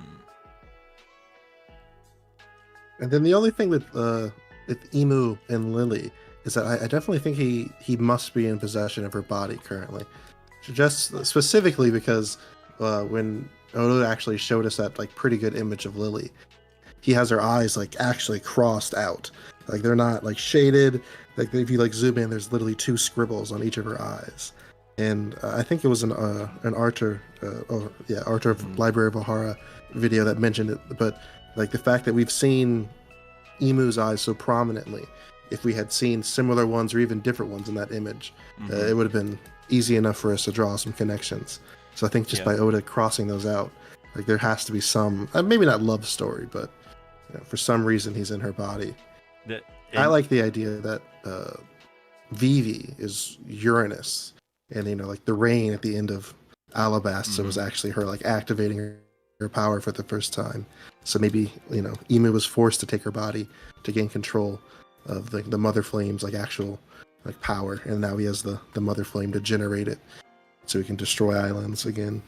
Yeah, the thing with me is I similar to the Saul thing, I think we it's not a confirmation, but I think there's a little bit of a plot hole if Emu is controlling the body of Lily because Cobra was right in front of Emu. And I know that we see a silhouette, but I'm just thinking Oh like yeah. Cobra I don't think Cobra's looking at just like a black silhouette. Like Cobra should be seeing the person, right? Like it's not like the Mm-hmm. room was like that dark. Like there was definitely lights and or candles or whatever.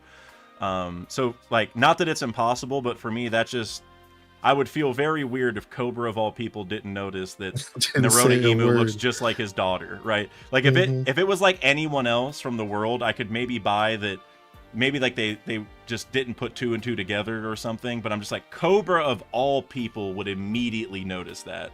And so, it could just be like I said like Oda just maybe it did look like a silhouette to Cobra like Emu was too far, um yeah, and That's a I very good point. and I think to another degree, like the Uranus idea, or honestly, like Uranus makes a lot of sense because of the rain, right? But I also think Pluton could make sense because obviously the Pluton poneglyph was in Alabasta.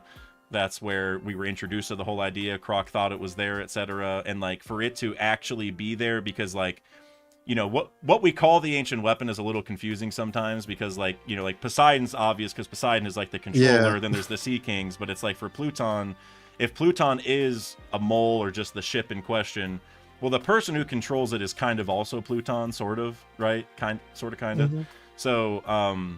So there could be like a layer there where like, oh, Pluton was here the whole time, right? It was this person, they just didn't know it. And also, if the mole theory is true, the boss of the earth dug to Alabasta. So there's like kind of the mole connection to the island. But the reason I say that is just like I think the ancient weapon thing makes sense.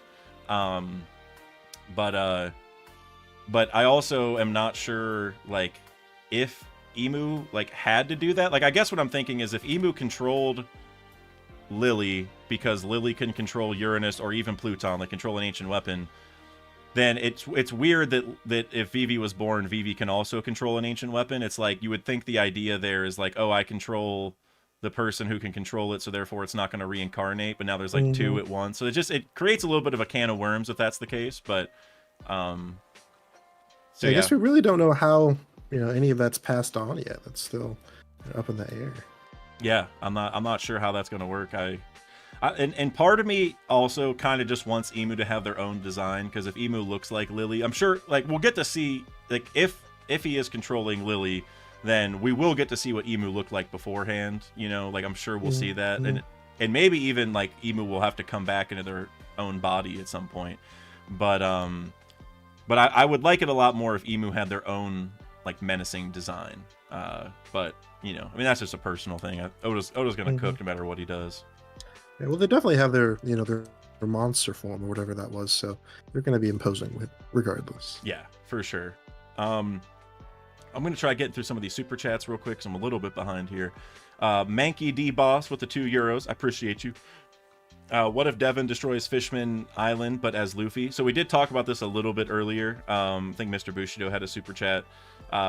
Basically, I think to summarize it, I think we said it's possible, and like it could be Devin or it could be just Luffy because they need to destroy the Red Line for a reason, and we already know that the Noah is meant to take the Fishmen from there, so it's like I don't know, like whether it's Luffy or not, like the Ancient Kingdom like knew this was happening and prepared. So I kind of like the idea that it's Luffy more because it's like it's his job. Like they needed him to do this. That's why there was an apology, and Joy was like, "I'll come back and help" or whatever. So, but it's definitely possible, Mankey, for sure. Mr. Bushido with the €2. I appreciate you. Bonney dies in Egghead. Carrot and Vivi for Nakama. No Carrot. Vivi is already Nakama, in my opinion. But what do you think about Bonney dying in Egghead? Because I know this is one of Bushido's big agendas. So I'm curious what you think. I wouldn't say I like the idea, but right now, because she can control all the Pacifista, potentially the Seraphim, it's like, oh, what is Oda going to do with all this? So having her out of the story would certainly make me a little relieved just as a fan. But I think true. Right now, just because unless something dramatic happens, I don't think she's getting taken out by any of the Gorosei right now. Yeah. She's in good hands. I agree. The fact that Kuma is still alive means that she's good. Because like Kuma could be on his. Kuma's alive. Jesus. Yeah, Kuma could be on his literal deathbed. Like this. You know the situation he's in where he's like he should already be dead, but he's not. Kind of situation. Like he should be like a vegetable. Like that shows you how much will Kuma has to protect her. So I feel like. Basically, the way I read the question is like, will Bonney and Kuma both die? Because that's what would have to happen.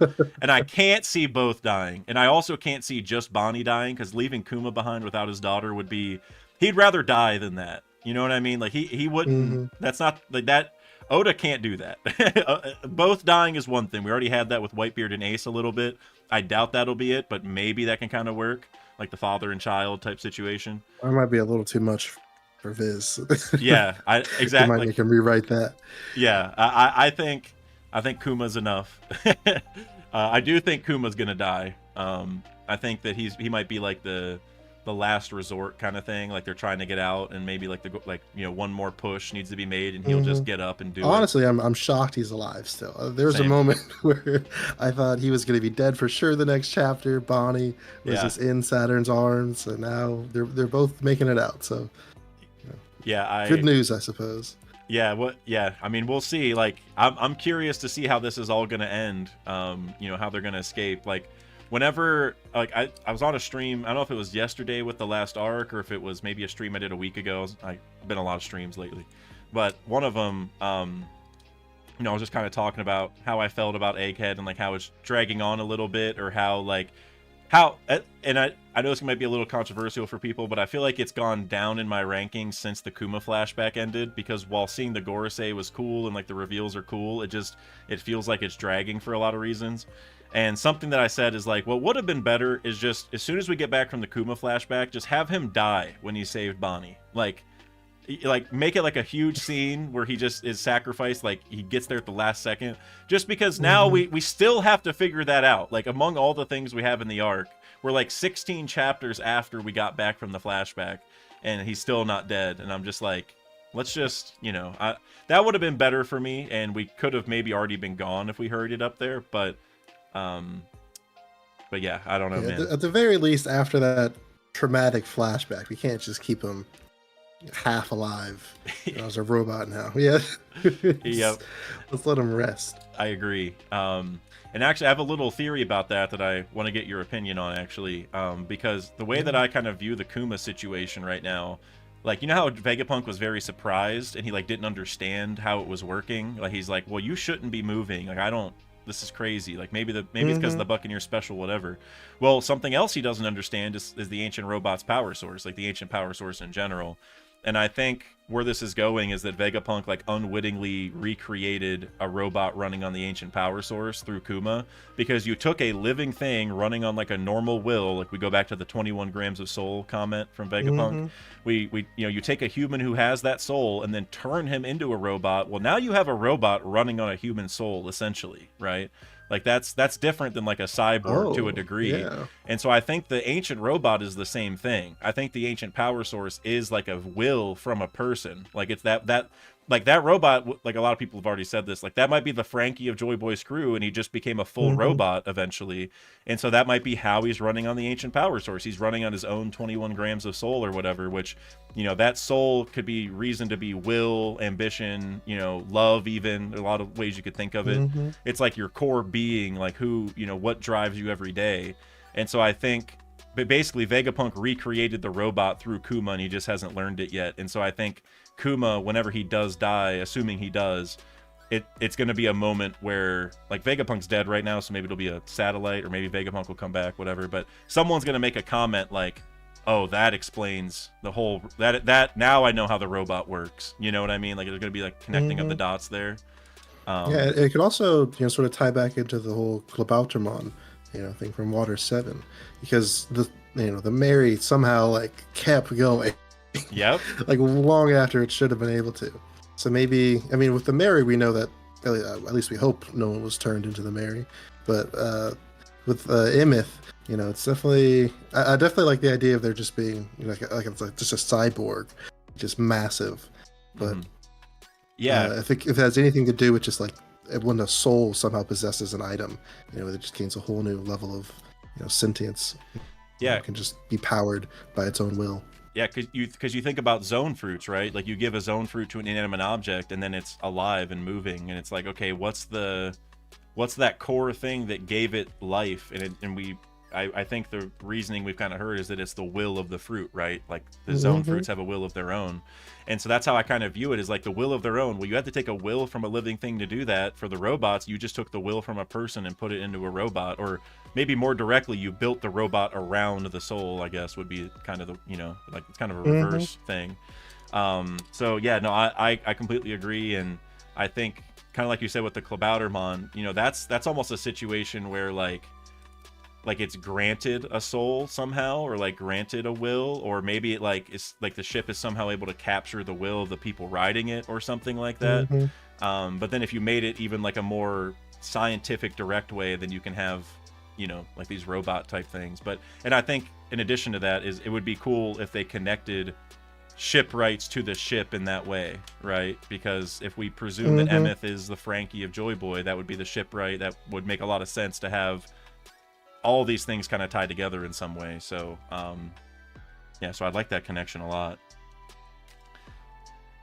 Got a couple more super chats. Oh, I'm getting way behind now. All right. Mr. Bushido, Emu killed his brother theory on Discord soon. All right, I'm definitely going to check that out. I don't know if you already have one, or if you just got inspired by our talk and thought of one, but I'll definitely check it out. Tag me in the Discord. And then Mr. Bushido again. Sabo parents not dead. Stelly killed wife's parents. Oh, that's right, because he married into the kingship. Well, but he got adopted also, right? Like, because wasn't he a kid when he first got into the family? Yeah. Well, he's saying killed Sabo's parents. So yeah. Yeah. So he killed his parents for like the Duchess and the Duke or something. Right. And then he married the princess. Yeah. Right. Growth Stonks with the $5, one of the goats. Uranus is the Emerald City, an artificial sun, a more advanced version of the Birkin City of Witheria. Yeah, that's a lot in one message to to respond to. So you think Uranus is the actual Emerald City? See, I mean, to me, I think the Emerald City has to be like an actual island, and I'm imagining Uranus as a person. So that's, like, like, to me, Uranus is basically the Aircon from Egghead, but elevated. Now that might come in a different form. You know what I mean? Like the egg. I think Roger's egg is the ultimate Uranus foreshadow, personally. But hopefully. I mean, what else is it going to be? Cool. Yeah. And honestly, I feel like it's all like it's semi-confirmed, kind of like all these other semi-confirmed things I've been bringing up. I think it's semi-confirmed that the egg has to tie to it, because you look back at the Strong World chapter, and in the Ed War, Shiki's like, "Hey Roger, I know you know the location of an ancient weapon. Where's it at? Like, tell me." Yeah. And if you go back, if you think about the timeline of things, Roger wouldn't know about Pluton. Like, someone could have told him, so that could break all of this. But if we're talking about reading the poneglyph, and learning it from that, he couldn't have known about Pluton because he didn't have a way to read the poneglyphs until after the Ed War. So there's no way he could have got that one. And same thing with Poseidon, because we literally saw him go and learn about Poseidon, right? Like, we know he didn't know about that. So it's either Pluton or Uranus. And I don't know how he would have known, unless, because he also never even stepped foot in Wano, to our knowledge. Remember, he like pulled up outside and let Odin go and do his stuff and they left right away, Mm-hmm. because Sukiyaki or someone could have theoretically mentioned it, but he didn't have that chance either. And Had he already had he already like just gone through the Grand Line at all by that point? yes, I think he already had, yeah, definitely. He had already gotten a lodestar by that point. Mm. Yeah, so I think it, like the one that Roger knew about had to be Uranus. Now, could the egg be separate from Uranus entirely, and they're two different plot lines? Maybe, but in the Ed War, what happened? They got threatened by a big armada, and a storm randomly came raging through and saved Roger, and he got to leave, which is making me think like, okay, the egg or you know, there's a weather connection there, right? But I mean, grow stonks again. If you're right, you're getting multiple bouquets of flowers. You know, I do like the artificial sun idea. Not that I necessarily think there is one, but I think the plot line has introduced itself thanks to the Mother Flame, and how with like the ancient power source, they're like, if Lilith said if we had a better power source, we could create our own sun, which is like, okay, so the ancient power source can do that most likely. So I do think like the idea of an artificial sun is gonna matter, but I'm not sure if there like is one. Like I would imagine that it we would know, I guess, or like because like unless you say like the normal sun is one already, which I don't think that's gonna be Uranus, but I mean maybe. Grow stonks again with the $5. I appreciate you, my man. Vegapunk got the tech for the Mother Flame from Witheria in chapter 1099 when Kuma visited Witheria. Vegapunk could not create it Punk Hazard until Kuma. That's interesting. I like the thing with the Mother Flame is I know a lot of people bring up the Witheria balloons. I don't know if you saw that panel, but like Haradas has like a flame inside a balloon, and it kind of works like how hot air balloons work, right? Like you put fire and the hot air lifts it up and all that stuff. So I think that's interesting. Like for me, like that, what that would mean is that, you know, that fire was more than just fire, or like because for Vegapunk to get the idea for the Mother Flame, I'm like, okay, so that like they called it a fusion reactor also, like whenever they said power station earlier in the arc, there was like that little editor's note or translator's note that said like it's more like a fusion reactor, that's what it's hinting at. And so I guess what I'm saying is like if the fire on Witheria was just normal fire, I'm not sure if that would inspire him, you know what I mean, to go do a fusion reactor situation. But at the same time, I think there's definitely like Oda is, but Witheria is gonna matter a lot because like also like balloons got people to the moon, right? Like the automata. So, Yeah. So there's something there with balloons, but I'm not sure if it's necessarily that Vegapunk got the idea there. But I do think that'd be cool, and I do think Vegapunk has been to Sky Islands for sure because he makes sky clouds. Right? Yeah. Yes. So, but no, that's interesting though. And I guess you also said that Kuma, like when Kuma visited Witheria, but I'm imagining Vegapunk had to have gone there himself at some point, because I mean, he can probably go wherever. I feel like Vegapunk's been on the moon personally, or like the space pirates are tied to him. Because like I would be very disappointed if he hasn't at least tried.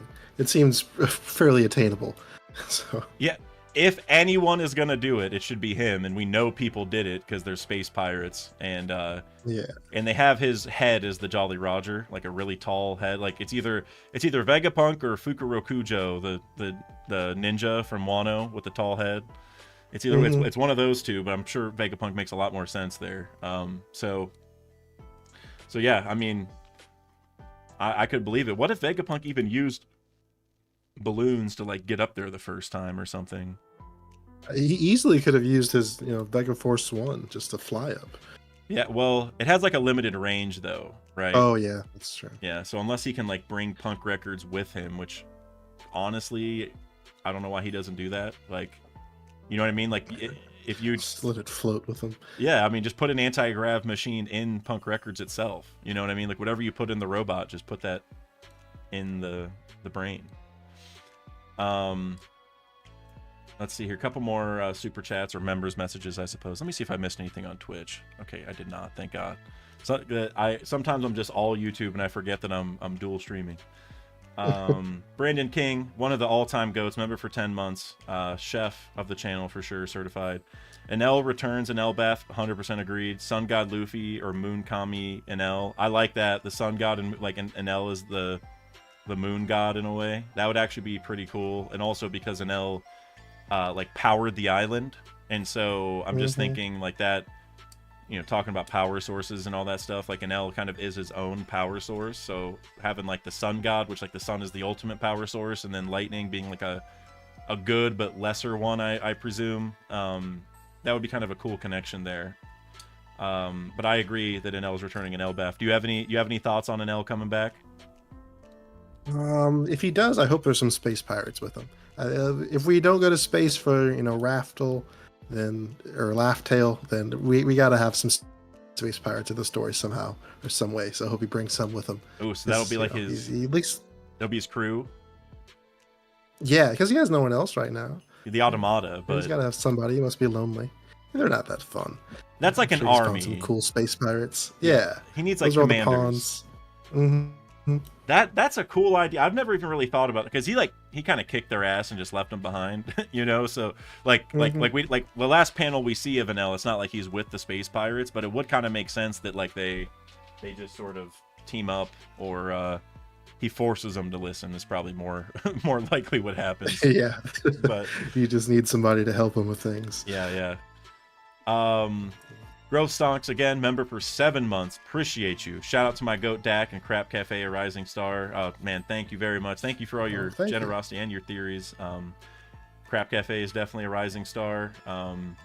There's been a couple people recently that have kind of burst onto the scene and had some good viewership right away, and it makes me real happy because I know when I started YouTube, and like I did not expect this to ever become like my job or to be doing this as much as I do, but I remember just how awesome it felt just having people watch the videos in general, and I'm like, okay, like now I have my own little like corner in the community to talk to people about my stuff, and it just, I don't know, it's really cool to see people still being able to burst onto the scene given how big the community is now and how like quote unquote saturated it is, which it is, but at the same time I feel like there's a lot of ways to approach One Piece, so you can kind of take different sections of the community, you know what I mean, to appeal to them. So yeah, you guys need to go focusing on sort of like pre-time skip stuff. Seems to be stuff, something people really are resonating with right now. Well, it's all coming back, to matter. It's just all the nostalgia.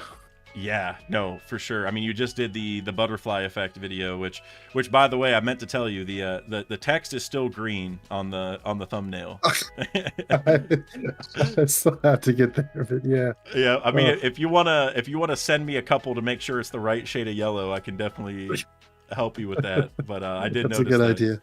But no, I haven't had a chance to watch it, but I'm sure it's a good video. Like even when you just showed me like the thumbnail and briefly explained it, I could already start imagining all the things, like because whenever you take two important pirates like that, because they were the captains of the giant warrior pirates back in the day, and you just remove them from the world for 2 years, it's kind of like, well, think about what Luffy did when he disappeared for 2 years and how the world changed partially because of that, and then you think about, well, to do that for 100 years, because like Dory and Brogy were sort of on that level of like infamy, kind of like we don't know a ton about it, but they're very, I think it's a good parallel to make there. Like they just fell off the face of the map for a while. So I'm sure it's a good video. Yeah. Saw it was doing pretty well. Also, real quick, Daniel Day St. Jean, if I'm saying the name right, welcome to the Afro Gang. I appreciate you for joining. FYI, to you and to everyone else who is a member or got a membership. So I'm having a giveaway for TCG, the One Piece TCG this weekend for members only. People who have signed up already, that's like basically if you're a member now, sign up for the next one, which will go up in a week. But I'm doing the giveaway for the last sign up this weekend, and then the next sign up will be next week. So if you became a member recently, go check out.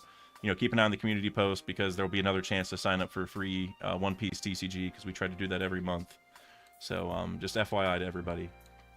And also I want to give a shout out to my guy Captain Golden Boy in the chat. Man, it's been a minute since I heard from you. I hope you're doing well. That was one of the first creators I kind of befriended whenever I started, so I'm really happy you're here, man. Hope you're doing well. I know it's been a minute. I feel like you're enjoying life out there, which is what I hope. Matt Cypher, also one of my goats. I just saw you in here. Glad you could stop through. I know you've been super busy. We haven't had a lot of time to talk, but it means a lot that you're here, my man. Thank you. Thank you, everyone, for showing up. Tosmorn, I see you. Will of Dreams, I see you. A lot of longtime goats. Greg F, I see you. Don't feel bad if I didn't say your name. I'm just looking at this little section of the chat. I'm sorry. If I say the names, I'll be here all day if I try to say everyone. But yeah, I think I'm actually caught up now, which is great. So I guess I want to get into a couple other questions for you real quick. Kind of just regarding, I guess, sort of the future of the story. I guess I'm curious. We talked a little bit about, you know, Vegapunk's message and what's going to happen with that in the immediate future. But where do you see us going after Egghead? Like, do you think we are going straight to Elbaf? Do you think we're going to have a pit stop? Is the crew going to get split up? Is there going to be, you know, a little side mission we got to do? Or what do you think is about to happen once we finally get out of here? Yeah, the last time I felt so sure that we were going to be going to like a certain island next was back when we were going to go to Fishman Island after Thriller Bark. And just, you know, immediately it was just detour after detour with that one. So yeah. I think right now Oda's kind of doing the same thing where, I mean, really think about it, like every other arc in the New World, we've gone to the next island that we were intending to. You know, we said Zoe, we showed up on Zoe. You know, we said Wano, we get to Wano. Yeah, I guess Whole Cake this one, a little bit, but...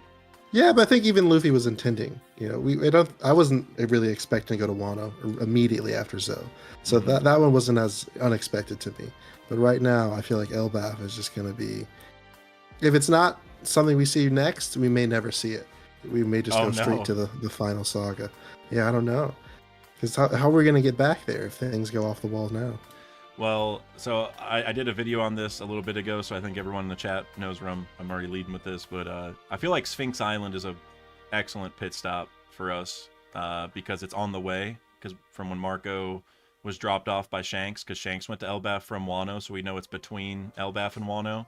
So therefore, it's somewhat on the way, maybe like a minor detour. But like, we could definitely go to Sphinx and then still go to Elbaf. Like, you know what I mean? Just it wouldn't be like we wouldn't be backtracking, I guess, is really the key. And you know, we get to see the graves. We get to talk to Marco and kick off the Weevil rescue thing because he's waiting for confirmation from Vegapunk that Weevil is Whitebeard's son, which Bakken said, you know, Vegapunk can do that, or he's the only man who can do that, or whatever.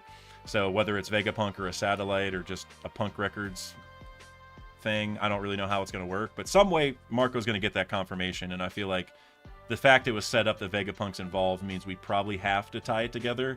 And I also think if Vegapunk is dead, we got to go bury him somewhere. And, I mean, it seems like Sphinx Island is just the place to bury good people is what it feels like. I guess Wano, you know, you had Pedro and Yasu, which Yasu makes sense. I don't know why Pedro got buried in Wano. I'm still very confused on how that... In Wano? Yeah.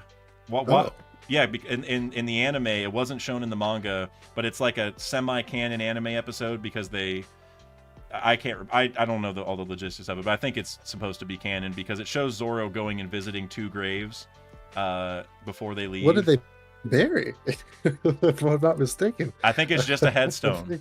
Okay. And that's what I'm confused on, though, because I'm like, okay, so if you don't need, because like if they had the body and they didn't want to like carry a corpse with them everywhere, then I would get the reason for putting it there. But they didn't have his body; they just put like a headstone. So I'm like, Carrot, go back to Zoe and do it there. What are you? And then also the other thing was, so you're telling me Zoro goes and sees 2 graves and neither of them are Ryuma's, you know, like, I don't know why. A little disappointing. Yeah, but I guess going back to what we were saying is just, I feel like Vegapunk getting buried on Sphinx is a possibility. It's close to Egghead, so that might be just the reason why. But yeah, I feel like Sphinx and, you know, maybe the crew can get split up because that's what happened with Zoe and Whole Cake, right? They're like, all right, you have to go right there. It feels like it's about to happen right now, which is sort of how foreboding it was when sort of they're like, oh, you know, where's the rest of the crew? They're late. That's never a good sign. Yeah. Yeah, the whole Zoro and Lucci standoff, I guess you can call it, whatever it was. Like, that's actually one of my like kind of gripes with Egghead a little bit. Is Oda has done this over and over and over again, where he creates an issue, then puts out the fire immediately. Creates an issue, puts out the fire immediately. Creates an issue, and he's just stalling by doing that. Like when Brook was having the ship slide on the clouds, then there's just the bamboo sticks to stop it. When when every time Luffy gets tired and runs out of gear 5th, he finds food immediately and eats it and goes back into gear 5th. And there's other examples, like the laser dome. That's one of the ultimate issues for me, because Stussy's in there like, I'm gonna sacrifice myself to make sure these lasers work. Basically, was the idea. And then Edison's like, they don't matter anymore. The Gorosei can go through them. Stussy, just go. Like, who cares? Yeah. And I'm like, well, why did we spent all that time? Like, not a ton, but it's just, I don't know.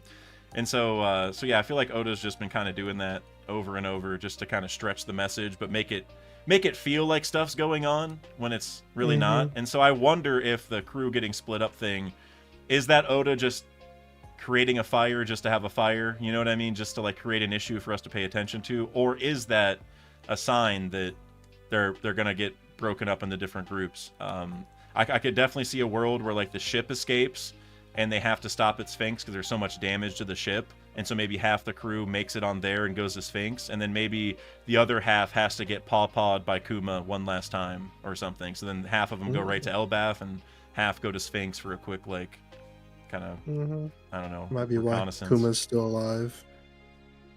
Yeah, or S-Bear could also help out with that. Yeah. I've been really looking forward to a potential like Impo Down 2.0. Because we have Weevil, we got to break out seemingly, so I'm really hoping that will happen. Oh yeah, that's definitely happening. Like, but and in my video where I talked about Sphinx, I brought up, I don't think the Straw Hats are gonna do that because they don't really have to, But by going in telling Marco like, hey, Weevil is your brother, like that is Whitebeard's son, meaning that is your brother. Then we recreate a complete redo of the first Impel Down, because it's a brother saving an adopted brother, right? Marco is the Luffy, Weevil is the Ace. They're adopted brothers. Also, they're saving a son of Whitebeard, but this time it's the biological son of Whitebeard, which also parallels, even like, not only were they both sons of Whitebeard, like Ace and Weevil, but Ace was the biological son of Roger, and now it's the biological son of Roger's greatest rival, right? So there's so many deep parallels there. And then if Weevil is skinny Weevil now because he got hit by Green Bull, you know what I mean, the suck attack. Yeah. Then if he looks like Whitebeard, like legitimately now, imagine Marco going down there expecting to find like, derpy Weevil and just save him and be like whatever, and he goes down and sees jacked. He sees his dad. It probably looks just like Whitebeard, right?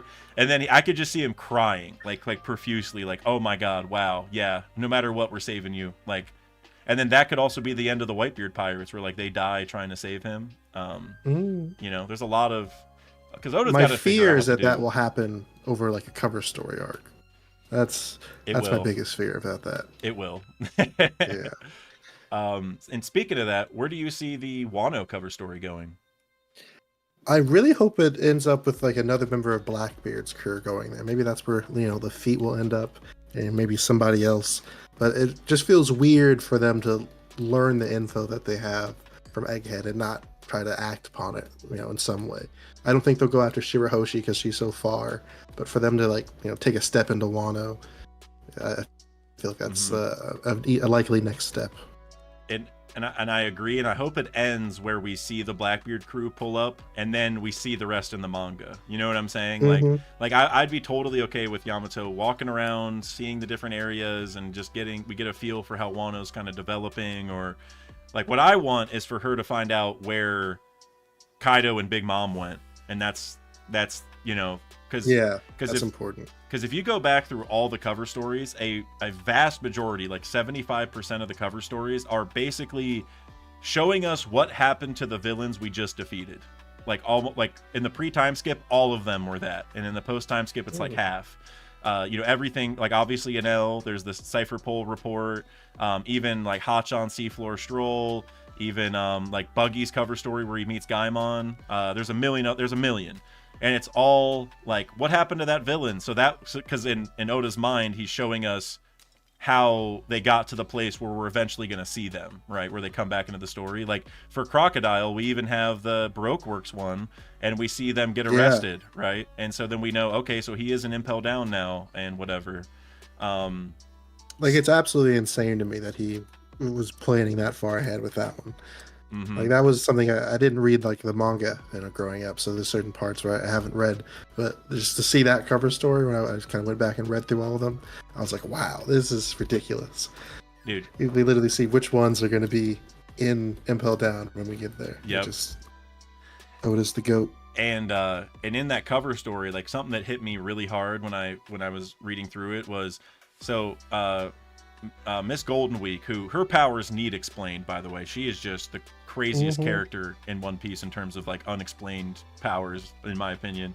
But she basically made like a rainbow circle above them that let them all change their clothes to the clothes like that tied to like their dream. So it's basically Kinemon's powers, but with an area of effect is essentially what she did. And you see Mr. One turn into like a hero, like a superhero, and he has this little bubble above his head where he's like smiling because he always wanted to be a hero. And it has just like a little image of him. It's like he's imagining what he saw himself as a kid. Like, this is what I want to be one day. And it was cool because he just had this little smile on his face. But then Crocodile had on a Pirate King outfit, and he was mad about it, like, because that's his dream, but he gave up on it. And I was like, man, that's just such a cool little thing to tie in there. And then it basically just shows him being like, "Now I'll just get arrested, it's fine." And he goes to Impel Down, which is like, wow, like, I don't know, just a crazy like connection of things there.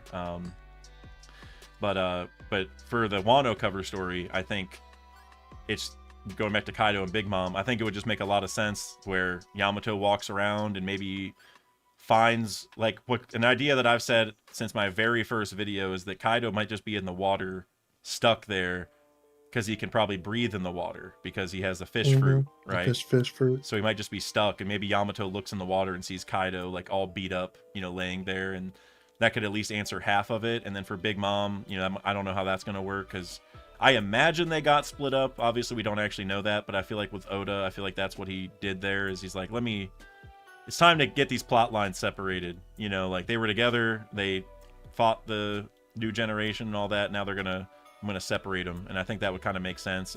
People have brought up like maybe Kaido gave some of his soul to Big Mom or something, right? So she could make it out or make a lava homie or whatever. So there's a couple ways that it could all work, but I don't know. Yamato finding them and then maybe seeing Blackbeard pull up, that would just be, I don't know. That would be Oda. Maybe Blackbeard finishes them all. Maybe just see. I mean, that would make sense. Take him out the story completely, and then have Blackbeard be the one who does it instead of the good guys. And he could take Kaido's fruit, because remember, like, not that he would eat it necessarily, because you can give zones inanimate objects. So I have a lot of fun ideas about how that could work. But I think going back to God Valley, we don't know this for sure, but my opinion on that whole thing is that the devil fruits at God Valley, like the chest that they had, were the treasure that the government took were the devil fruits, is basically how I read it, because man, it's honestly hard to explain quickly, but I did it in one of my videos. But basically it seems like, when all the Rocks pirates pull up, they're all like, I'm gonna get it. Big Mom's like, I'm gonna get it, and Kaido's like, it's worthless to you, which would mean it's a devil fruit because she already has one. And she went right for the devil fruit, like the pawpaw fruit specifically. So I think clearly, even if the treasure that they took isn't the fruits, which I think it is, obviously the fruits are still important.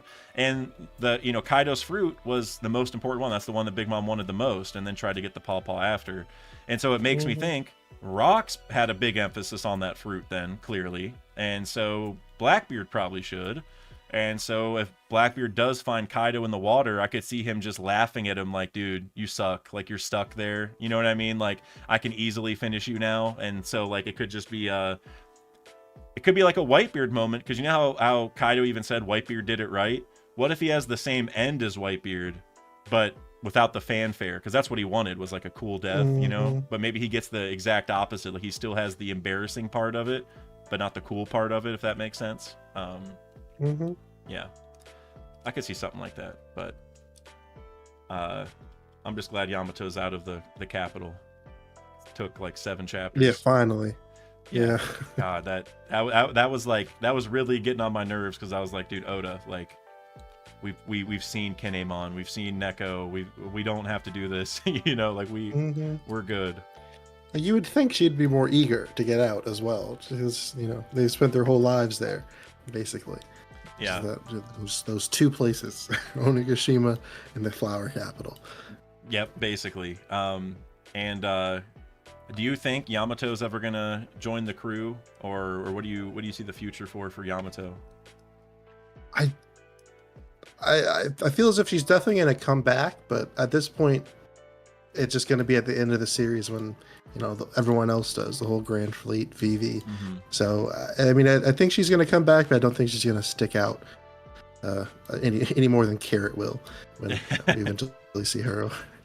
Yeah. I mean, Carrot will make it back, like, to physically be with the Straw Hats. I just don't know if she'll ever be one. But for Yamato, it's really tough, because I think, like, if Blackbeard pulls up and takes Pluton, you know, that gives a lot of reason for Yamato to go, because it's like there's a big danger out there now. You know, like she might have to go warn Luffy or something like that. And then their main reason for being there was just to, you know, keep anything like that from happening. So if it does, then you know, you're gonna have to.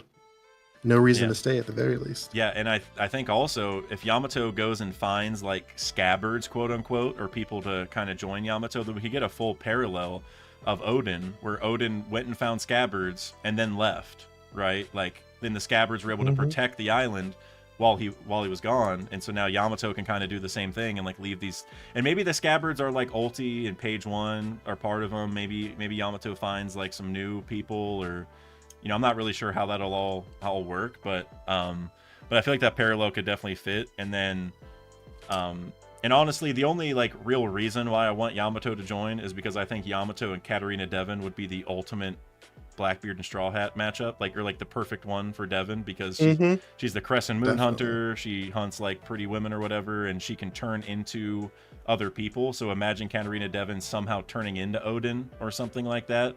And so then Yamato has like a real example of like, wow, okay, so this person is Odin, but they're also not Odin, because they're not acting like Odin would. And then that could be an important lesson of like, being Odin doesn't mean literally being him. You know, it means carrying his will, and that could be like the way that she learns that lesson. So yeah, that's my like big agenda piece for Yamato. That's like the only reason I think it would just fit, because if Vivi, I can't see Vivi, you know, peacock slashing any Blackbeard pirates. No, you know, that would be. Go ahead. What do you think about Yamato's fruit? Do you think she's actually awakened, you know, zone devil fruit user? I'm of the belief that no one awakens until Oda says it. You know, like which like that might come back to bite me at some point, but I just feel like it's such a cool thing to awaken. Like that's one of like the peak abilities kind of in One Piece, you know. And it like for Kaido, for example, like I am like fully convinced Kaido did not awaken, because I just can't imagine the misstep. Like Oda, there's just no way that Oda would do it and not tell us. Like Doflamingo, he told us right away. Jailer Beast of Impel Down told us right away. Katakuri told us right away. As soon as Luffy awakened, we knew right away. It's like it's a big deal to do it. So I feel like for Yamato, even though Yamato has like the God ribbon or whatever, you know, you call it, you know, we have seen it before with like Gear 4th Luffy, or Shirahoshi also has one. So you know, for me, I don't think that's like 100% indicator, but it might mean they're close to it or something. That's true. So yeah, I don't know. What do you think though? The fact you prompted the question makes me think you might have a theory on it. Well, the main reason I asked it is because with the Gorosei, we see, you know, the black flame ropes. So it's sort of like Oda kind of alluding to like 2 different sides of this, you know, devil fruit, you know, whatever this is. We have like Luffy and potentially Yamato with the white, I think it's called like a Hagoromo. And then we have the Gorosei, and then even Lucci and Kaku, who are, you know, direct servants of Emu, basically, who have the black one. So I think Oda is definitely alluding to something there, although I, you know, can't say as to what just yet. Yeah, I'll put it this way. I think the black ones are 100% indication of awakening. But now for the Gorosei, like they don't have devil fruits. They're like actual devils. But I think it's like the awakened form of whatever they're doing, right? Like they're one step removed from devil fruits. They're the same thing without the limitations of it. So I definitely agree with that. But I think the white one, it's interesting because I think you could easily look at it as like good and bad, you know, like light and dark. Like that's, you know, like the will of the fruit kind of tells you, you know, like about the person or whatever. But I also think it could just be like, I think it could be a sign that basically like the black one are awakened zones for the bad side, but I think the good side might have the white ones, even if they're like not a zone, basically, like because Shirahoshi has one and she obviously doesn't have any fruit of any kind, right? She just has these powers. So I think what Oda's more so showing is like it's not necessarily awakening, but it's just powerful good person. And so in going to Luffy's, this is a whole can of worms that we may not even have time for, honestly, but I've had a theory since I made my channel that I don't think Luffy's fruit is actually a zone. I think that's just how people view it, or like how it's been passed down, is that like, because like you see that form and you're like, oh, that's Sun God Nika, so therefore if somebody goes into that form, that means you have the zone fruit of Sun God Nika. But instead, what if you just, you know, like it's just the rubber awakening in general, and that's just how you look when you're pumping your blood that fast and you're, you know, like on crack or, you know, whatever he's doing, you know, because he's like crazy, he's laughing all the time. Because if you also go back to the anime, when he goes into Gear 5th for the first time, you hear a steam noise, you know, which we obviously heard with Gear 2nd. And so I'm like, well, you know, Gear 5th is pumping your blood really fast or whatever with your heart. Like you're making your heart beat really hard, which I presume would mean your blood is going really fast. It just, I feel like that makes sense. And so it might be like an awakened level of Gear 2nd, basically. And so that's why he turns all white, is it's just steam everywhere. And we don't know it yet. And that's why, like I want some, because Luffy's already talked a little bit about being Sun God Nika, or like he's like, I don't know who that is, but let's just go. Like I want him to finally like have a sit down convo, and he's just like, no, I'm not a zone, guys. And like, Luffy, you don't understand, you're wrong. And he's like, no, I would know, I'm not a zone, because he's already said that to Momo, right? And people look at that like that's foreshadowing for the opposite, or Oda was hiding it. And I look at it as it's foreshadowing for the later reveal that Luffy is correct the whole time. But I guess that all goes back to the scarf or the ribbon question, where I feel like we're going to learn that it's black means awakened bad zone, or maybe even awakened zone in general, because like if Luffy doesn't have one, maybe that's, you know, where that's going. But then I think the light scarf is just going to be like almost like a happenstance kind of thing, like people are going to get them just for being like strong good people. So Now, I was thinking, you know, potentially it could be like a freedom as opposed to like order kind of thing. Where like the people who, you know, if freedom is like on the pinnacle of your mind when you awaken, then you'll get the white rope. And then that would also like work for Yamato too, because she's, you know, fighting with her for her freedom the whole time. And then people like Lucci and Kaku and, you know, I guess the Gorosei are all people who, you know, wish to impose their will on others. True. That's a really good way to put it. Yeah, because like you know, we know that like your will has to kind of align with the fruit to awaken properly and control it, right? So the logic, I guess, there is like, if the zone fruit has a bad will, you got to be a bad person or it's not going to work, right? And so that could very well be it, where like the reason it's black is just like, yes, symbolically they're evil, but it could just be like the bad zones, the one with bad wills, you know, that's like they had that just as a, you know, like you said, like they're controlling, or they are actually out there to like just kill people. Because like you look at Lucci, like he, not only is he like a big time killer, which like that, oh, that's a weird sentence, but you know what I mean, like he it's accurate. Yeah, it is. Like he assassinated tons of people when he's a kid. And you look at leopards, they are like very vicious, like they attack people a lot, you know what I'm saying, like they definitely will hurt humans if they need to, as opposed to like a snow leopard, which wouldn't, they run away, but regular leopards they are aggressive. So it could just be, you know, that kind of thing, where like the core animal originally, you know, whatever its kind of vibe was, it just ties to that. Yeah, no, I. And then as to like the Luffy and like, you know, whether that's a zone or not, I think it's just weird that he would have a zone of a person with a rubber ability. Because if you go back to NL, like he is definitely immune to electricity. So Yeah. regardless of like what's happening in his body, he has the literal properties of rubber.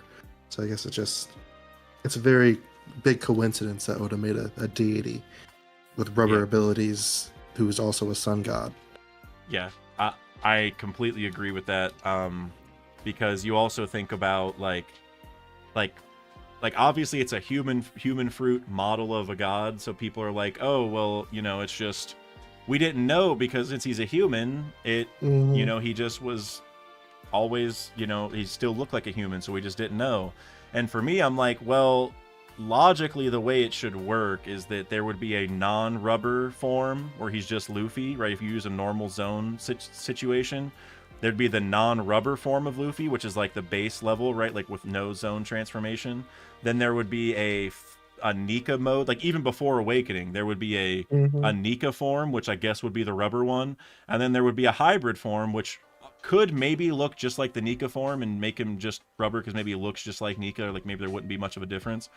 But the fact that there wasn't a non-rubber transformation, and he even said he's not a zone, that's like, okay, so he was just rubber right away the entire time, and that never changed at any point, and any transformations he did were like forced because he was manipulating his own body in some way, right? It's not like he actually transformed. He just blew air, pumped his blood harder, blew air into his muscles, whatever.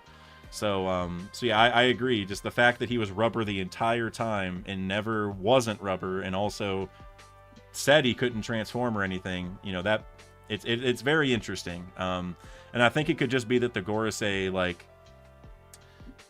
maybe they have the wrong story, because it could just be that from the past people just presumed it and no one ever tested it, and so they just believe that without, because they never got their hands on it, they wouldn't know. So yeah. And then there's a lot of people who've said, it's like he was told that it was the rubber fruit, and that's why, that became his ability. And I think he just kind of like starts walking away from Shanks, and his arm just starts stretching. I think it could also just be just from the get, it's just been rubber, all rubber. Mm-hmm. So, and I think it'd be better for the story, to be honest, because like, I mean, there's a lot of cool parts to the Sun God Nika stuff, but I think it would just symbolically, for like just the way the story is, I think it'd be way cooler if he was just a kid with rubber powers and that's all it ever was, and like we drummed it up, like even history drummed this stuff up to be where he's a god, but in reality he's just a kid who's free, quote unquote, like meaning he can manipulate his body at will via stretching, right? I think that would just be like a bigger lesson to take home. Like, you don't have to be a god, because there aren't any gods in One Piece. That's like one of the ultimate lessons for me, is like time and time again, like every god we hear about is a false god. Like Enel, even Gonfall, it's just a title, and he even acknowledges it. Like the Celestial Dragons say they're gods, and obviously that's BS, right? And so I think the same thing with Nika. I think Luffy's gonna be like, you guys are tripping. Like I'm just a dude, like I don't know what you're talking about. I think like Vegapunk in his speech, he kind of confirmed that like Joy Boy and Nika are two like separate things. Like Joy Boy was a person, but Nika is just this like mythological, person. So Yep. Yeah. Hopefully. Which that's my dream, is that like Nika was never a real person in any regard. Like I hope Nika is just a legend. Like an idea that I brought up a long time ago, like 2 years ago, and it kind of came back with one of the recent chapters with Bonney being in Nika form. An idea has kind of popped up that like, what if the original Nika was a girl? And my like kind of logic behind that is that, whenever Luffy makes a nickname, it's something that's like one step away from his real name, right? Like Luffy Taro, Lucy, and whatever. Like it's very close to his original name. And so if you think about Nika, like, well, what if the legend of Nika started because someone like Luffy didn't want the credit, and so they made up a fake name, and that's Nika, and that's where it started, where everyone's like, oh, Nika's the best, but Nika doesn't even really exist, like they put a statue of Lucy, or Lucy, however you want to pronounce it, in Dressrosa.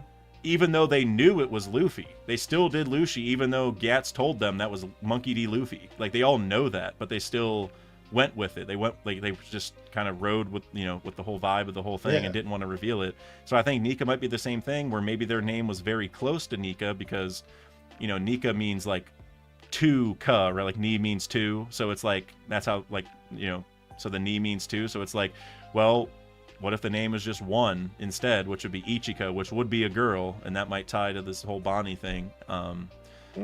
Yeah, I mean, I don't know, but either way, I just want Nika to never be a real person. It's just, it's always the person with rubber powers, and it's just they got it confused, you know. That I think I remember that video. It's like, and then there was like the mermaids from the Mermaid Cafe, right? Or Nika, Ichika, and Sanka, named Yonka, like that. Yep, exactly.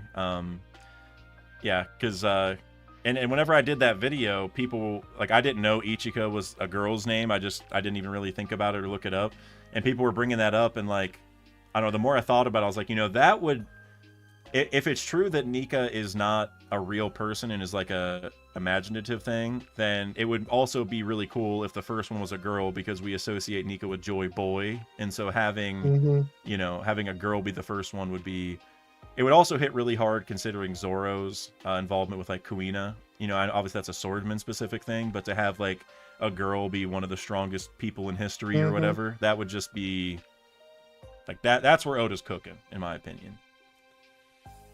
Definitely. Yep. Matt Cypher just brought up the mermaid quintuplets, which is perfect timing, my guy. But all right, I think it's time to start wrapping this up, because I can hear fireworks everywhere outside. Yeah, I had to close my windows. Yep, and my dogs do not like fireworks. They're like huddled around my feet, so I feel like they need a little bit of encouragement. So I'm gonna go hang out with them a little bit. But Crap Cafe, this was phenomenal. It was awesome getting to talk to you and get to know you. Do you have anything you'd like to plug or you know, let people know about you before you go? You know, it was awesome being here. It was very fun. You know, thank you, Mr. Bushido. Shout out. You know, check out the Crap Cafe. I have a new video, Dorian Broggy Butterfly Effect. You know, it's basically just, you know, tracking everything we've learned about the Giants. You know, we've had a whole bunch of stuff with Oimo Kashi, a little bit of Big Mom's backstory, and so I just kind of try to get down to the answer of whether or not their 100-year duel was, you know, something that was something to be respectable, like Luffy and Usopp consider, or if it's something that maybe we should, you know, not encourage. At least it might be a little too prideful to stand there and fight for 100 years. So you can check that one out. And one thing I want to add to that real quick, because I haven't watched it yet, and maybe you bring this up, but even in that video they talk about like Luffy's like, well, if your god told you to die, would you listen? And it's like, so he starts like planting the seed of doubt about like the Elbaf gods or something like that, because he appreciates the fighting and the honor, but he's like, hey, you guys might be taking it too far a little bit. And so I think there's a lot of stuff you could read into there, especially with the sun god element. Yeah, definitely. By the end of the video, I there's a little bit of a spoiler, but I think there might be a little bit more to the, you know, divine protection that they kind of mentioned, or sorry, the divineness and, you know, Nika being involved in their battle. Like right at the beginning, Dory and Broggy, they kind of mentioned that, you know, if the two giants come to a disagreement, then they just have to battle to the death, and Nika is the one that chooses. You know, but what if, you know, Nika decides that both of them, you know, just have to wait until their sovereign arrives later down the road. Yeah, so the gods of Elbaf, that's sun god Nika. Now, I mean, we pretty much know that at this point, right? So, all right, yeah, I'm definitely got to go watch that. Everyone, make sure you go check out Crap Cafe for sure. Definitely in contention for Rookie of the Year, and just keep an eye on him for sure. He's got some great theories. But all right, man. Thank you. Yeah, no, thank you all. And everyone, I hope you have a great 4th of July. Hope you have a great weekend. Be on the lookout again for TCG giveaway stream for members this weekend. And I'll have a Lodestar video up this weekend or Monday or very close to one of those days. I don't know. But you guys will like that.